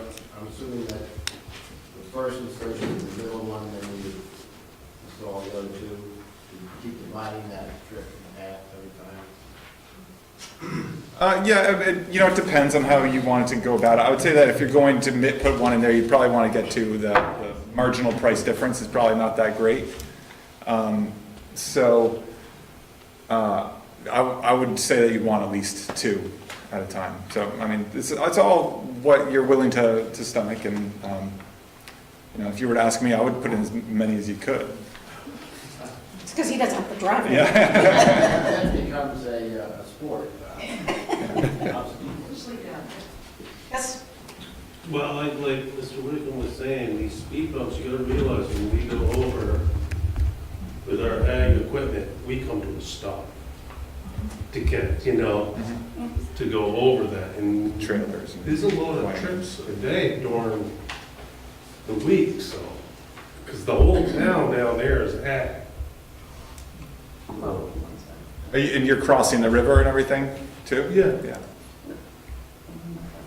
Can you just for clarification's sake, just explain exactly what a speed table is as compared to a speed bump, just to have a good picture in my head? So speed tables are generally shorter and longer. So they're, typically, I was saying a 3-inch rise over 7 feet. And then they're about 14, 15 feet long at a flat surface, and then it drops down again on the backside 3 inches over 7 feet. And it's designed that way so that a vehicle won't bottom out on it. So a speed hump, or speed hump or speed bump would have, sometimes if they're too tall, or on a curve, you might bottom out on them. So the wheelbase of a typical vehicle can sit on top of that. So that's the difference between a speed bump or speed tables. They're typically shorter and longer than speed table or bumps. Excuse me. Would the speed bump be wide enough or would they be so wide that they would affect bike traffic too? Well, they're usually tapered at the sides, so it depends how far over the bike is, I guess. But yeah, they would. They're gonna have to go over a speed table also. Have you thought about putting temporary ones, like the one they had in Ellington, which is, I think it's made out of plastic or rubber? So that was something that I proposed at one point. I don't think the Public Works really wants to have to deal with, moving, installing, taking them out of winter, because a plow certainly would tear that up. I think there's a real potential with having the temporary installations. Well, just to do a stunt, you just got, even if you did it in the summer. Yeah. well, and I don't know, but we've discussed Skunk Hollow multiple times because it's a neighboring town and they have them on Skunk Hollow Road. And I believe their study originally came up with 7 to be installed on that whole section of road. And the select board decided to put 3 in, start with that, see how it worked. And those 3 being installed seemed to slow down traffic to the point where they're not getting as many complaints anymore for it, so. You have a question? Yeah, I'm just looking at this map and thinking about where my house is, and after that really dangerous S-curve, and then my house is there, there's nothing happening in that gap between Your house isn't on this map, right? I think it's like, I think it might be right here. That's our driveway. No, you're further down. Okay, so you got it. You're right Yeah, there. so I'm there. I'm below where the southbound gateway is. Yeah. And I don't see anything there, and I'm just wondering if that would be a place where people are gonna be like, ooh, Yeah. time to speed Yeah. up. And, my house is really close to the road, and I'm thinking about the safety of my family. And So there's one a little further south. A little further south. The intention here is to space them out, every 500 to 800 feet. You don't want them too regularly, or else you're just going to be constantly going over speed bumps, but you don't want them too far that people just can accelerate back to what they were doing. So, you're going to be, this is probably one of the longer stretches in the North Williston Road that year, or in the North Williston Village area. And I don't have a scale on this, but I would guess it's maybe about 1,000 feet between the two. So it's one of the longer stretches, but if it's a corridor and people are expecting to travel it as a corridor, I wouldn't expect them to, really get on it here if they know that there's, 2 more, here and here, and then they're about to go up a hill. People do dumb things all the time, so I can't guarantee. down the hill though. Yeah, and those 2 come after the S-curve, right? Yes, yeah, so I think this is the S-curve you're talking about right here, or maybe it's, here. Yeah, it's like in those 2 pictures, our places are cut out of each, of both. They aren't in the top of this or in the bottom of the other. That's interesting. In If you're going northbound though, you would hit one table before you got to your house. Yes. You hit one table before you get to my house after the S curve. Yes. Okay, oh, I didn't know. It looked like there'd be Okay. one right from my house. In front here. Oh, right after the S Yeah, curve. yeah. That's what the. Okay, sorry. I'm And- trying to figure out the visual. And if you want to sit down and go over these closer, we can, it's not a problem. And these aren't final locations, and I mean, the whole idea is to get a concept of, let's put these in, let's try this, let's find out the best place to do it. And I mean, there's nothing, you know, we can put them on a map here all we want, but when you stand out there and you see, like, actually the sight line isn't perfect here, we're gonna have to move it up 100 feet, you know, you're gonna get some changes. I'm sorry, I interrupted you, Jason. No, you said what I wanted to say. And like the farmer down there, we need to work with him if we're gonna put any curved islands in to make sure that he can get his equipment in and out. Otherwise, he's just gonna keep running it over and wrecking it. So we don't wanna do that to him, and he doesn't wanna do that to us. Yes, ma'am, you had a, Can you go 3 slides ahead? It shows the Claro house and how you're widening the road onto the Fontaine land. See right there, taking out the sledding hill and taking out utility poles right at. Oh, yeah, those are just to highlight, like, impacts, so those red things, that's not like roadway widening or anything. That's where the issues are. Yeah, that's just to say that that's a problem yeah, right if we there. started to widen the road and Oh, put bike lanes, that's what would be impacted. We're not saying we are or aren't. If we had to widen it, that's what would be impacted. Prepare cross-section for widened road. So the widening is actually shown, but it's so tiny that that's like a big icon. It's like, here's where there are issues, and we'll have to figure out what to do about it. It's like a gentleman But it does. that lives between Unity Lane and Mountain View came to us and said, I don't want you to put a path in front of my house. I've got these huge maple trees right there, and they're all gonna have to get cut down. So those are the things that we need to do. I mean, do we lose 6 maple trees to put a path in there, or do we shift it so it works accordingly without losing those maple trees? So those are all the things we're trying to juggle here to make this work the best that we can. Your recommendations, though, were on the west side, is that correct? If you were going to do bike paths and widen it, it was not the east side where you have those, in this particular slide where you have that icon, as you were saying. Yeah. It was actually the west side for the Yes, yeah, that was just to show that these are Right. issues that would need to be addressed, yeah. I keep passing it there. Yeah, so I just want to say thanks for this again. And, you know, I heard a lot at the last meeting, and even before that too, that the whole, look at Skunk Hollow, like, that's the road, like, we think, well, some of us want at least, and I feel like you all, like, took that to heart and answered it here, so I just want to say I appreciate it, especially on, coming, you know, up and down the hollow where things really get dicey. Looks like there's a lot there, the chevrons, the speed tables, you know, all of a sudden, I mean, I think that, unless, except for the people who are gonna be stupid and crazy, you know, which we can never, really prepare for. I feel like this kind of thing would make a big difference. Like Corey said when he was going through the slide with the crash data on it, a lot of times going through the hollow, as you know, people will just whoop, slide into the ditch. The police may not get called for that. That may never be reported. So that may not even be counted in those numbers. So, and I see it because I go that way every day too. So I'm like, some buses off the road. My wife's got I won't get gross in it, but she's seen too many 3 busted people. I bet. Had to call out for. I did have a question about what you thought about the safety of having speed bumps on that hill through that hollow. Because say like this winter storms that we've been having, because, you know, people were gonna have to brake coming into, you know, some of the curves, and so slowing down toward the speed bump. I was wondering about that safety, and, okay, I'm gonna be one, every single day on my way to work, I'm gonna have to hit 7 of those, it's gonna drive me nuts, I'm sorry. I'm just gonna put it out there, 7 speed tables is just going to drive me nuts. 7 going one way, 7 coming another. It seems like I'm the one to So the specific location, like the placement of these, like we were saying, is, you know, can be adjusted a little bit. We had tended to put them in places where there's a clear sight line that you can see that it's coming up. So it shouldn't be a surprise. It shouldn't be like you turn a corner and there's one that you weren't expecting. Well, I'll be turning out of my driveway and there wasn't one. Yeah. And Hopefully, my son brought that up with all the traffic coming by quite frequently. If you want to get into it, we do have to kind of speed up and then we'll be slowing right down. And I was wondering also about the backing up of traffic is usually very bad twice a day. So I was wondering about it, watching the traffic, if it slows down that much, what will it do? Will it bottleneck going backwards to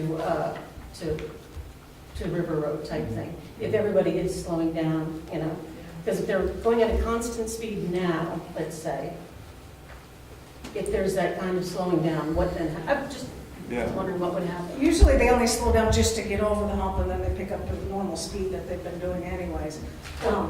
I haven't seen it back up any traffic. It's going to call for people to go over the speed hump unless the roads are bad or they're following a piece of farm equipment. There's big trucks that's got a, you know, Well, a lot that's of what I was stuff. thinking with the three there, you know, it's slow down, then slow down, then slow down.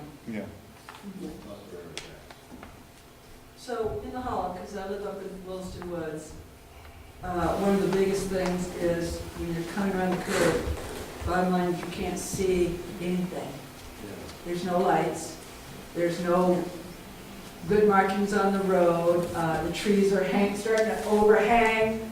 This is like death row And that on was a good day. Right. And in the winter, I can't even imagine how many people, we're being pulled out one way or the other.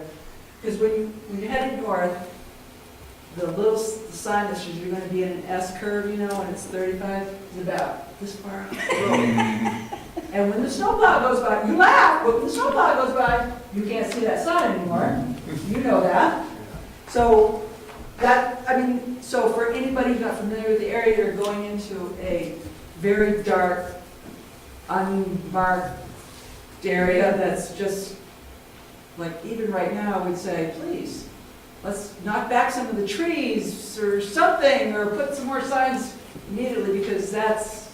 And that was discussed in That's a the nightmare. first There is no report. line of sight. That was discussed, both those items were discussed in the first report that we did. I think it was the existing conditions report. Number one, there's not just that sign is very low, there's multiple signs that are very low. It's awful. Number two, that the trees do need to be cut back. Not only will that help with being able to see what's coming and going, but it'll also help with the salt and de-icing the road, because it's so shallow right there that it doesn't ever thaw the snow and ice off it. Right, and then like But today, those- you know, you get in hollow, and it was so foggy that, I mean, that was a good traffic calming thing. Yeah. So through the hollow, Yeah, it was awful today. through the hollow, we didn't want to put any types of these vertical deflection, the speed humps through, or speed tables through the hollow, just because we feel like people are already struggling to stay on the road. So let's not add that to it. So the intention is to get people to slow down as they approach. So there's the speed tables in the village, the North Village there, and then there's a couple along the rural flat section there.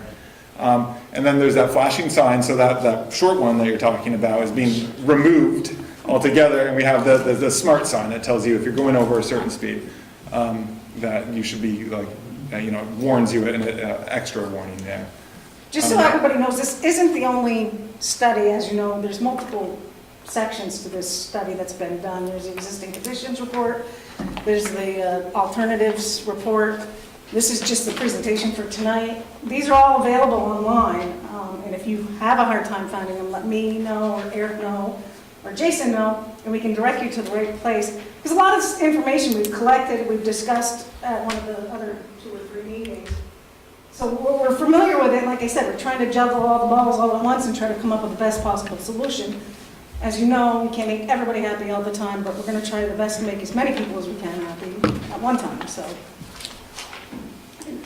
I was just going to say, I just was so happy to see that the rumble strips were up from our house. And it also is in an area where there's less houses at the road, so appreciated that, and keeping people in the lanes as they go through the curve. And I think that will help through that area, I because do a lot of too. times when you're going up or down the hill, you come up and somebody's like, oh, you're kind of close to my lane there, buddy, so. Well, and I'm interested to see what happens, we don't have, and I'm not driving a big truck, so I don't know the impact of that, but I'm interested to see what might happen in slowing people down with the tables. I do feel a little bit nervous. We just spent a bunch of money replacing our driveway and a huge culvert in our driveway.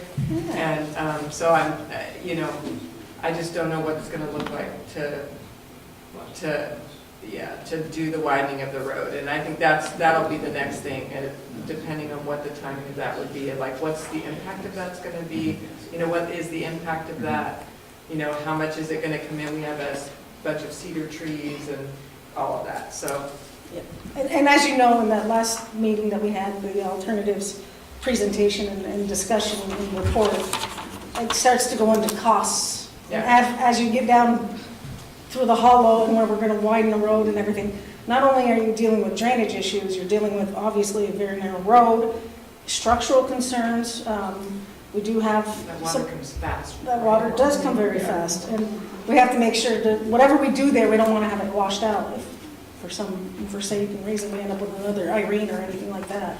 Yeah, we don't want to make it like really great along the road and then have it hit your culvert, and your culvert then just is gone too. I mean, it's a whole system-wide approach. Nobody's gonna blow out our culvert. We could just make that the bridge and we'll go through it. Just an observation on Mountain View Road, that's just to the north of Williston. When you're trying to go north, the sight lines are pretty poor. There's a tree there, that's the weed tree growing up through the rail fence, that is okay now, but in the summer, that's all leafed out, and you can't see cars coming south. So just a little chainsaw work would. And I think we heard a similar comment in regards to coming off of Governor Chicken, trying to take a left, heading towards the village, to this village, because there's a fence right there and it's difficult to see there too. So those are all. The sight lines would be. Don't the utility companies take care of it? No. They cut way back in the hollow a couple of years ago. Yeah, they will protect their lines, but they don't even clean that up, they just leave it, so. And that's for erosion. Yeah. Can we touch on the centerline rumble strips again? And some of the data presented, besides a negligible effect on speed and an increase in noise, it quoted a 37% decrease in head-on traffic collisions. But in all of the data that was presented, not a single one of those accidents was actually reported. So where does that reduction come from? The number starts at 0. Yeah, so you're absolutely right that these are generally installed in like higher speed rural areas to keep lane departures from happening, with the intention to reduce head-on crashes. And I don't think that was any of the crash types that we observed in the hollow. The intention there is really just to keep people in their lanes and to get them to drive slow enough to stay in their lane. And also not to force the person that's hogging the lane, make the other guy go off the road into the ditch. And like I said, I've seen that happen multiple times where you're coming around and the guy that's going down cuts his lane a little short. Next thing you know, I'm on the shoulder. And I'm sure that's happened to many people because it's either head on or you take the ditch. I'm going to take the ditch every time, personally. So I think that's what we're trying to prevent, is prevent people from cutting corners and pushing other people off the road by accident. And it's a bit of a proactive versus reactive approach also, in the sense that we're kind of proposing before it's too much of a problem, I guess, or you could argue that we're trying to fix a problem that's not an issue. But, so, I mean, fair point. Yes. I really like a lot of these alternatives, and it sounds really great. But one question I guess I'm just wondering is, do you get to a point where there's kind of sign overload and the effectiveness starts to go down? We found that with, and actually this was one of the comments that was brought up to us, was those flashing speed limit signs. And I don't know if you ended up putting one in this preferred measure or not. What happens is people ignore those after a while because, let's see how fast I can go. It's either let's see how fast I can get this thing to go, or I see them every other 10 miles, so I'm not even going to pay any attention to them. So that is considered sign overload for those examples. To be clear, I don't think we feel that we've reached the point with what we've proposed. We just feel that the roadway is significantly undersigned at this point, so we're just trying to bring it up to where a similar roadway would be at if it were built anew and signed properly. There are specifications that you're supposed to be following for road signage, the MUTCD maybe. And many of these are replacing signs too. So like that curve one is going to replace the two short ones. So. Yes. Again, I agree with this gentleman. I appreciate the work that's gone into this. I walk Mountain View and Governor Chittenden Road and North Williston Road quite a lot. And there's that sign, blinking sign to cross over, which is great, but when you cross over to the other side, there's no sidewalk there, you're walking through high grass. Is that something that's going to be remedied? It just... On Governor Chittenden? Well, it's on the corner of Governor Yeah. Chittenden and North Williston. It crosses you to the road, but it has nothing for you to go to after you cross the road. And that was a conversation that was brought up when we put those rapid flashing beacons in. And I'm not sure if there will ever be anything where to go to. I know that the Catamount Family Center's down there, and the town is looking to purchase that property. And that might be something that we can do, is install a sidewalk on one side of the road or the other, going down Governor Chittenden, give you a place to go to. That's definitely something that I can discuss with. Well, we're a gravel path. And, you know, sometimes we have these weeds that grow that are not, you don't want to touch. I forget what they're called, but they look like yarrow or some yellow. Wild parsnips. Wild parsnips, thank you. And they're growing all over. Ticks. And it's quite, the grass gets quite high, so I'm just bringing that up. That is an issue. Yeah. You know, we use the light, but it's awkward at times. Yeah. I don't go all the way in, I just stay on the road and go around, and I'm not sure how safe that is. But thank you. I don't know, did you have your hand up, or you I both did. did? You touched on, or some folks touched on, over signage. But I did want to ask, you mentioned the flashing light that was smart if you're speeding and it flashes to catch your attention at the top of the hollow.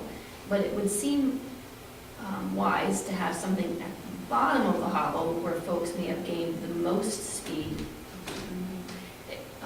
to catch them before they come into this straightaway. Because that's, I mean, where they've done the studies to show how high the speeds are there, and the percentage of people that are speeding in that region. It seems like you want to catch them at the end of the hollow to help them to be aware of their speed before entering the straightaway. So it isn't entirely true that we didn't propose any of these radar speed signs. We actually included in our cost here 3 signs for that. Right. So we did talk about, you know, maybe having a mirrored one in the residential area, and we were talking about having a couple others. You know, you need to replace these signs effectively, like you're saying, and you know, we'd have to, you know, consider where we put it, but it could be a good spot in between the, you know, in that 1,000-foot section we were talking about between the gateway and the speed table. So as I remember, we were talking about putting another one of these. I think the reason the smart sign is at the top is because that corner, that first corner, and if Sure. you haven't gone down that road in a while, And it that- catches you by surprise. That sounds like a great placement. I just thought to suggest that it seems like where folks might have the greatest speed would be a good place to catch their attention again about how fast they are traveling. And from looking over the recommendations, one of the very first things you were suggesting was that all of the roadway north of Mountain View was narrowed. That was one of the first recommendations, correct? Yeah. The reason I was asking The that. lane width. The lane width's narrow, not the Yes, road width. not the, your travel, the Yeah. travel lanes, Yes. yes, okay. Yes, that's going to be a recommendation for the next time it gets painted, is just to keep it a consistent 10-foot travel lane. You know, it's a really simple thing to do. Whether or not it's effective, it might mean they have to repaint it more often. But it's a good way to just make it feel narrower and do what you can with what you're already doing anyway. I think I want to see if the select board has anything to say. Yes. This is their meeting after all, technically. Well, this is Give them a really- chance to This is feedback. really our chance to listen to everybody else, but if we have comments to make I or questions. suggest let the public finish their questions. Yes, sir. Quick question, if you go to the next step slide, what could we as citizens do to help you move this forward? Oh, well, talk to your select board about, yeah, so, you know, really the next step is to endorse the alternatives here. You know, if there's any, you know, revisions or modifications that you'd like to have them propose, you know, tonight's the night to make that, put that out there. You know, once you endorse this, then it's really about making an implementation plan. we could aggressively pursue all of these, traffic calming measures. There's $200,000, there might be, some grant funding that we can get for, through either like V-Trans or the RPC has some ways of finding money for people, that kind of thing. Or, it's just putting in some, just taking manageable bite sizes. So, if all you're doing is putting down, 5 speed tables this year, that's not too much. If it's 5 the next year, or however you want to approach it. So like the plan that we're endorsing tonight will kind of lay that out there of how to do this. And then when it comes down to doing the ditching, I mean, that's something that you're gonna have to work on every year, year after year, and hope that it doesn't wash out in the meantime. But that's just a regular maintenance, and then identifying your priorities and fixing those as you can. Let me just, I don't believe that the select board is actually going to endorse any of this tonight. I think they're gonna take it back, digest it, and we're gonna come back next month and either adjust it, endorse it, whatnot. But that's my understanding, is that correct? That's right. It may not even be next month, maybe April. Right, Some so, point in time. but that would be our next step. But in order for us to apply for any grant funding throughout state or federal funds, we need to have a study in hand that is endorsed by the select board, and we have to show that with our application that this is what we want to do, and the select board's behind it. And then I'll have to come to them and say, can I go ask for more money, please? And like Corey said, it's most likely going to be phased. As you know, as you go down through that hollow, if we start reconstructing that road and widening it and doing drainage, that's going to be a lot more expensive than putting signs through the hollow. So But step 1 seems to be doable to me. Correct. And step 2 needs a much better, longer-term plan to work on. I just wanted to make sure, obviously, we're all interested in what's going to happen here, and want to make sure that it happens. yeah, I agree completely, because it's frustrating if we get a study and nothing happens and it just sits on the shelf for 10 years. And I don't want that to happen. Not only does it increase the costs of everything as you wait 10, 12, 15 years, but it also, then we've got to restudy it all because all that data is old. So let's not do it again. We spent some money to get this report, so I'd like to find ways to make sure it happens, at least step 1. I guess I think my question sort of relates to what Rick is saying, is that's like phases and stages and timeline, and is that gonna be after the select board decides and then we come back and then it's proposed, or is there? I think we're going to work with the select board in endorsing what they want to have done and what phases. If they say, okay, phase 1, we want to put all those signs that you recommend in and we want it done next year. Phase 2, we want to put the speed tables in and we want that done in 2020. So that's how we're going to have to coordinate this. Or they may say, you know what, we want it all done now, and we're just going to have to find some money to figure out how to do it. But that's what we'll work with the select board. And the town isn't going anywhere, and I'm trying my hardest to make sure everybody knows what's going on with this project between Front Porch Forum, Eric updates Facebook page. We get emails regularly in regards to this, and if you haven't heard anything for a couple weeks and you're saying, hey, wait a minute, did the ball get dropped? Feel free to give us a call, just throw us an email, and we'll keep you up to date. That's the answer to my question. Yep. Thank you. We just got grant funding for Blair Park sidewalk. We did a study 3 or 4 years ago.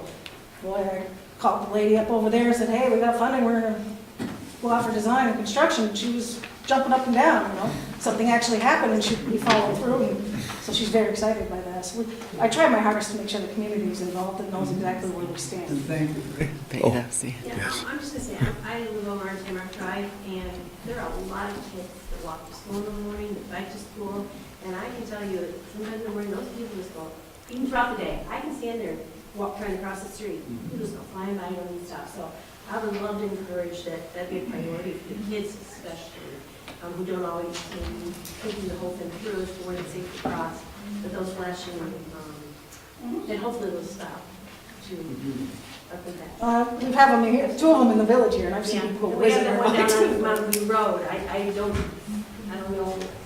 Do you find people stop when you flash it? Some do. Some do. I think the more they see them activated, the more often they're going to stop for them.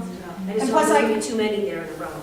Right. And plus, we have a new police chief, and I've been pestering him to make more police presence known in regards to certain things like that. So they've been trying to make sure that that's taken care of as well.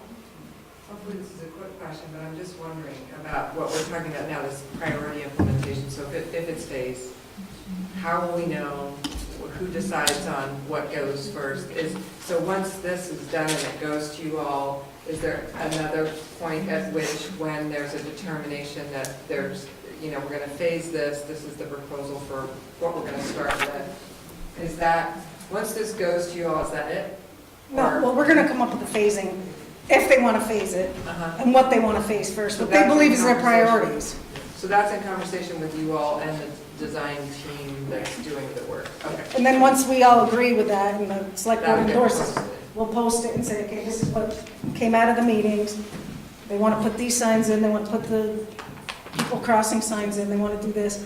But that's something that the select board's gonna initially have to come up with as to what they exactly want, what they want to endorse. What the budget will bear. What the budget's going to bear. Hopefully that would be done in a very public way. Oh, it will be. It will be.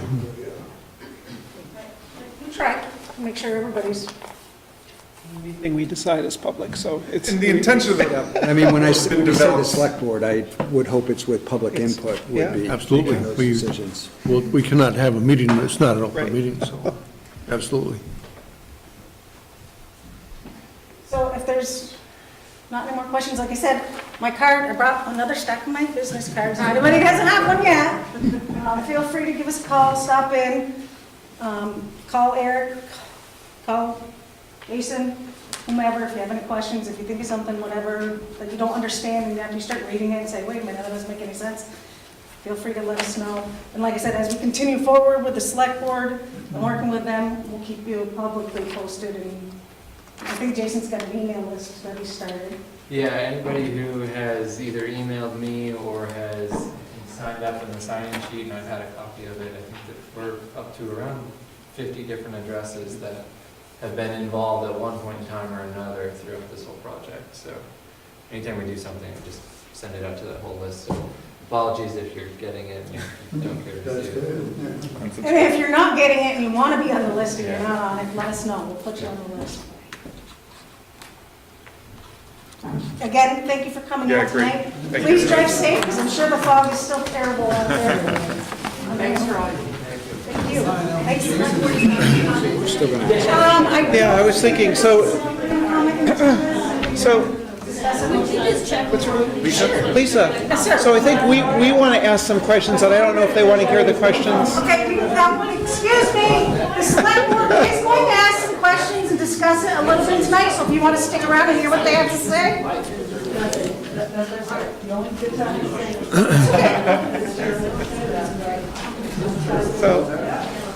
We need to limit our time, but ask questions, yes. No, we're not going to get to discussion of this tonight, except questions.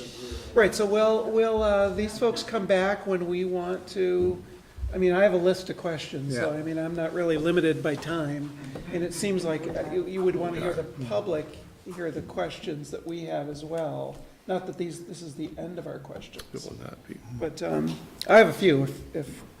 Brian So, here? one is it seems like the traffic has increased more than 10% over the last 5 years.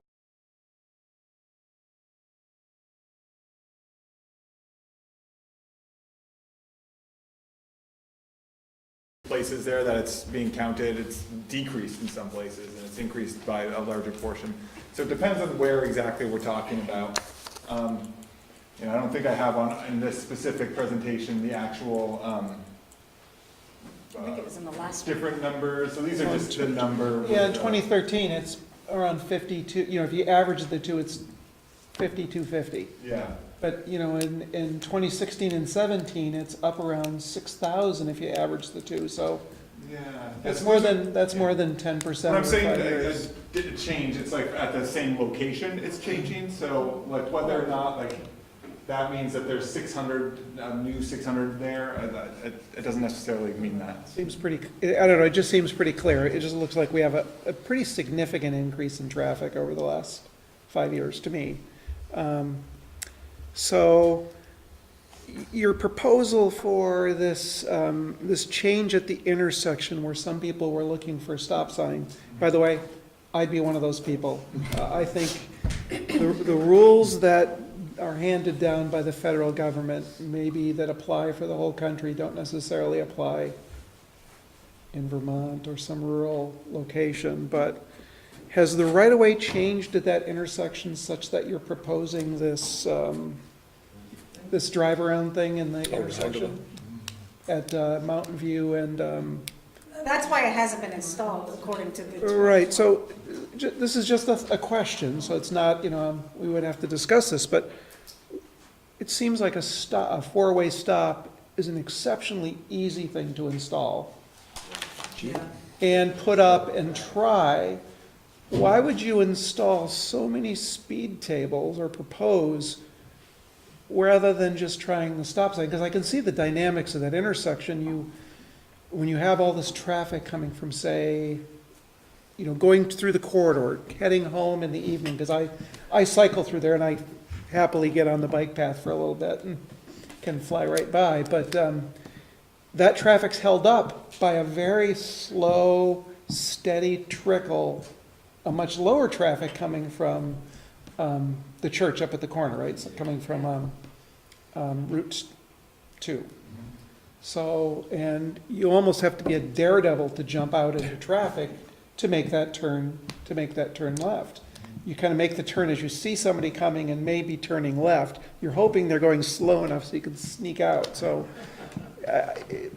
that's what I do. I mean, I'm just being honest. So it just seems like it's more of a common sense thing than maybe following the exact rules. It seems like a cheap thing to try, rather than ripping up the intersection, going into battles and right away and all this other stuff. So I don't know why the study didn't show that, but it seems like I would talk to my other board members and say, let's redo that study. You know, it doesn't seem to make sense to me, but is there another place in Vermont that has that many speed tables and that distance of road? Oh, I'm sure somewhere. Really? But like I I know said, Skunk Hollow works pretty well, and I was one of the people that was, because I cycled down Skunk Hollow as well. But those curb outs, I feel, are dangerous for cyclists because they keep drivers from giving you more room. So unless you increase the road, you know, the shoulders, seems like they're dangerous for cyclists, but I don't want to be parochial. I guess cyclists could go up French Hill instead. And then the rumble strips, I'm just wondering, I don't know how many people are from Williston Woods here, because I think one person at least, but I know other people didn't want them for noise, and I don't know how much noise that would cause. And another gentleman was really, I think right up in the second row here, was very astute in noticing that there were no head-on collisions, so we're putting in something. So I would want to try other things first, and that brings me to kind of a phased approach. I would want to do the least obtrusive things first and see how they worked, right? Test them, so kind of, rather than, I wouldn't want to do everything at once. So I'd like not to get into a discussion Yeah. of things tonight. I'd like to answer questions. Yeah. So, things to think about. I'm good. Thank you. Any other questions? Not discussions tonight. I got a couple, if you don't mind. I'm trying to figure this, I just don't understand, so I'm trying to figure this out. So traffic calming is designed to slow traffic down. We have a road that has a lot of traffic on it, and I believe all signs are traffic is going to increase on that road. So I'm trying to understand what is the impact of traffic calming on the traffic the road is seeing. And in particular, as we have more vehicles going slower, which is, I think, the logical thing you would assume happens, are we in fact making the level of service or the danger of some of the intersections actually worse? We might be helping the travelers on the road themselves in a sense, but are we actually making our intersections more dangerous for the traffic that's trying to get onto North Williston Road? And again, I live on Governor Chittenden Road. I consider the Mountain View Governor Chittenden Road my intersection because I go through it at least twice a day. And it's a dangerous intersection now in the morning when it's, when I'm trying to get to work or come home, my kid's trying to get to school. I worry about it, and I worry that we're not helping that intersection out, we're actually making it worse. So I guess there's a question in there, I don't know how you can answer it. Could I ask just a clarification, just so I could understand your question? And maybe you guys understood it, but just so I could understand it. Are you asking the hypothetical situation if you're trying to turn off of Governor Chittenden Road, if the traffic is traveling slower on North Williston Road, is that making things more difficult? Right now, the trouble is there are very few gaps, but there are occasional gaps at the peak hour times. If traffic is traveling slower, but there's also more of it, my concern would be is there'll be no gaps. So then you're just going to take more of a chance when that one seemingly, it's small, but seemingly the only gap you can get out, you're going to try to take advantage of that. Does that make sense? Yeah, it does. It's a complicated equation, I guess. I don't doubt that. Yeah. I can only tell you how it feels. And I also second the four-way stop. Why not give that a try and see how it performs? I think that my other questions are going to have to do with phasing. We can wait on those. I might actually advocate for doing some of the more expensive work first, simply because I think the road needs to be widened.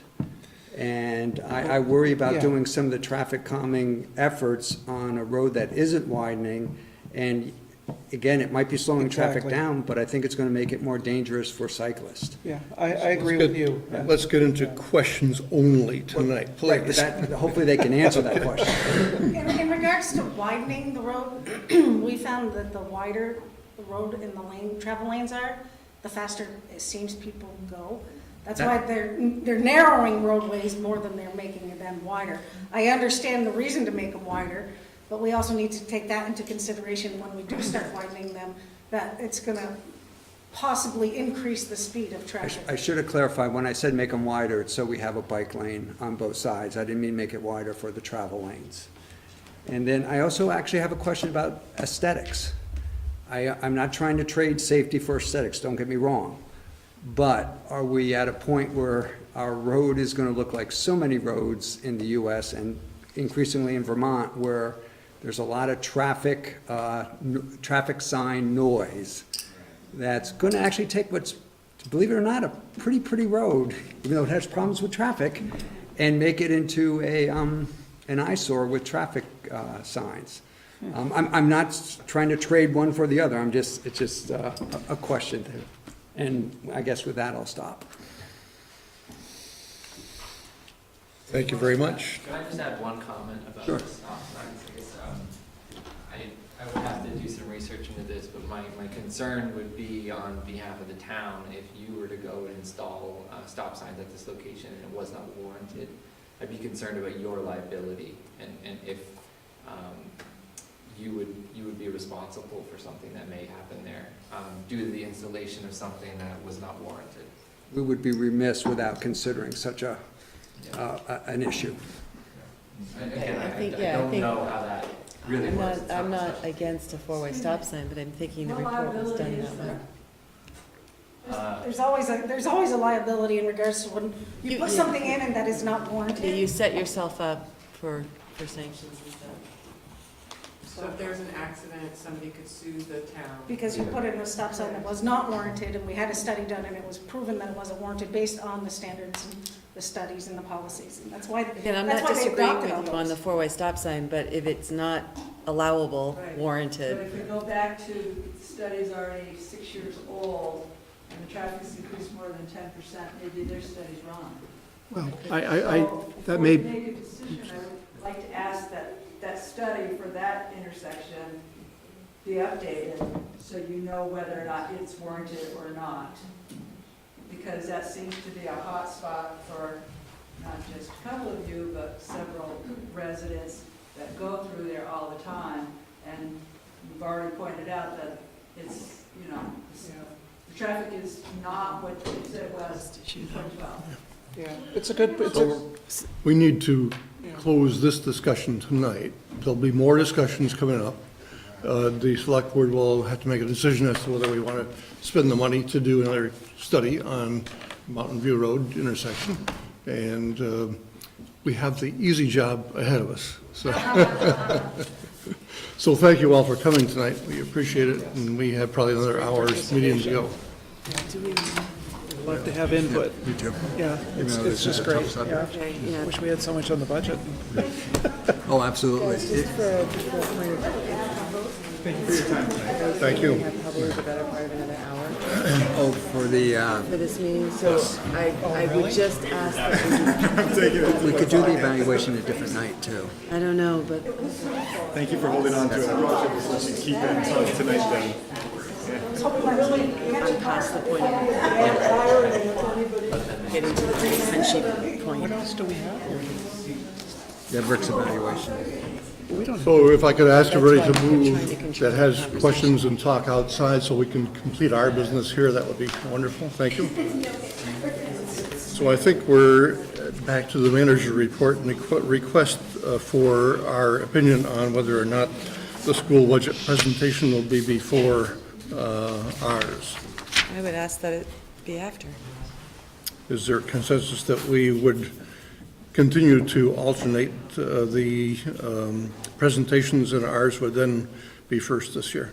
There's a couple of reasons for asking for that too. You two put on the agenda that whole thing with the conservation That'll be thing. And during the that part is of going the, to be a lengthy discussion. it could be. And, Maybe. no, it will be.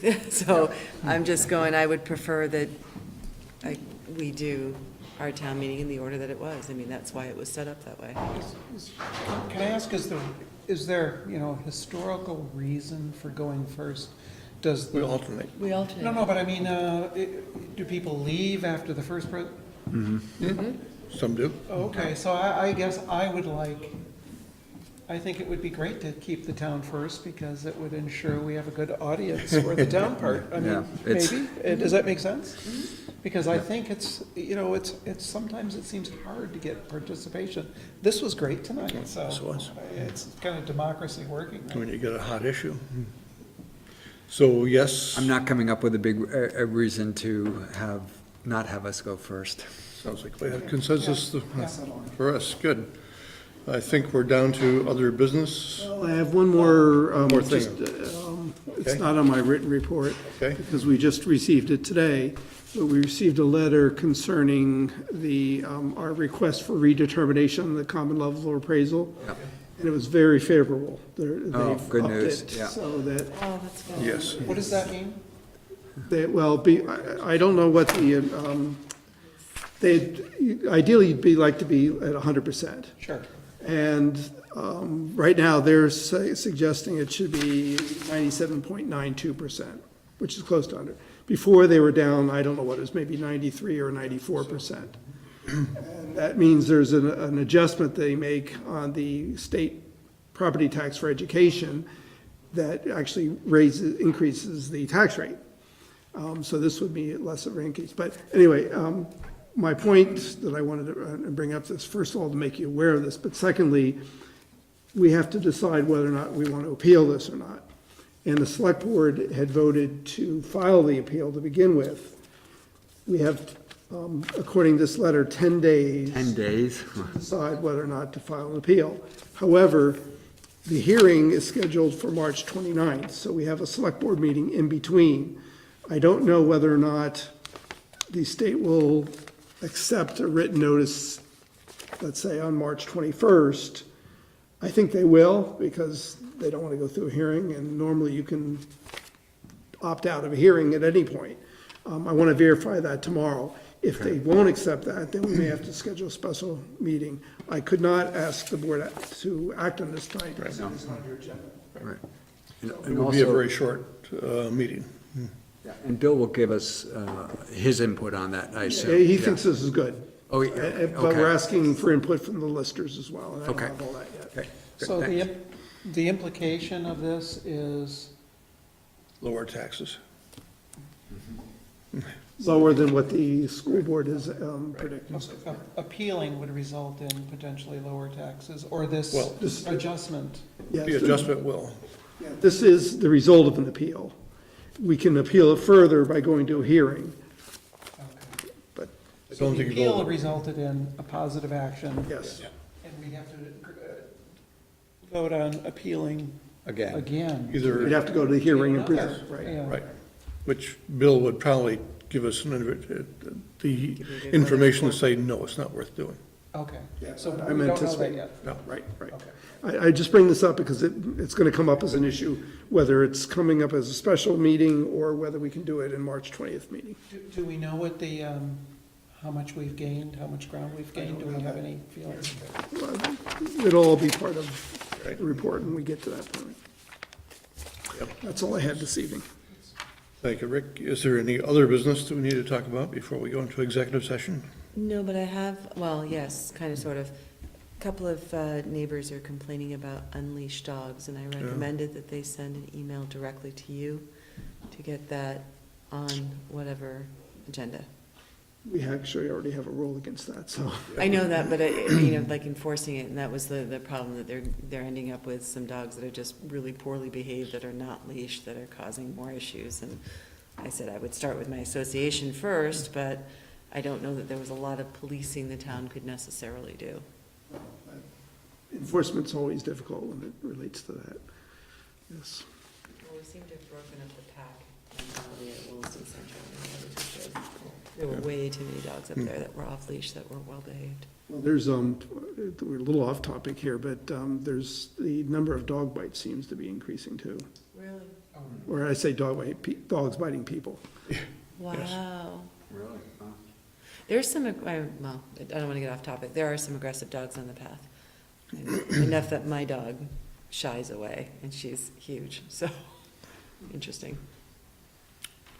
Any other business? I just have one quick thing that Rick and his wife and I went to the fire department awards banquet Saturday night. It was very nice, and good awards to our folks, as well as some others from Essex, I believe.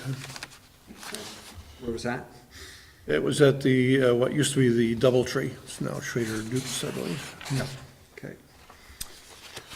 If there's no other business, then I would appreciate a motion to go into executive session to do the annual performance evaluation of the manager. I'd move to go into executive session for the annual evaluation of the manager. Is there a second? Can we have discussion on this motion before we vote? So the question is, we don't have Ted here, and should we have Ted here for this? Or start on a night a little earlier so we don't feel rushed? Well, I would rather complete it before a town meeting, and tonight's the night to do that. We have to complete it before town meeting? We have traditionally done that, and, but if the board would choose not to do that tonight, then we would put it off to a different night. My only question is there a reason to do it before town meeting? Is there a practical? Only there has been in the past, of course, when you're not sure who the select board would be, it appears that the two seats are uncontested at this time. So. In other words, you're stuck with us. I've started a massive write-in campaign. I have no objection. I just, there is one little piece I want to point out. I will be working without a contract. But I'm not But you trust overly us. concerned about that. So but it is, and that's one of the reasons why it's always done this time. Because I started working for the town in 1998 in February, middle of February, so. So you're okay with working without a contract for a couple of weeks? Well, as long as I get paid. Wait a second, we said nothing. Said nothing about that yet. At least 30 minutes, maybe more. Yeah. So we have at least three issues to deal with, and one is the evaluation, so. So I don't hear a second to the motion for executive session, which means that we can be adjourned. So we are adjourned. Worked well. hope you're okay with that.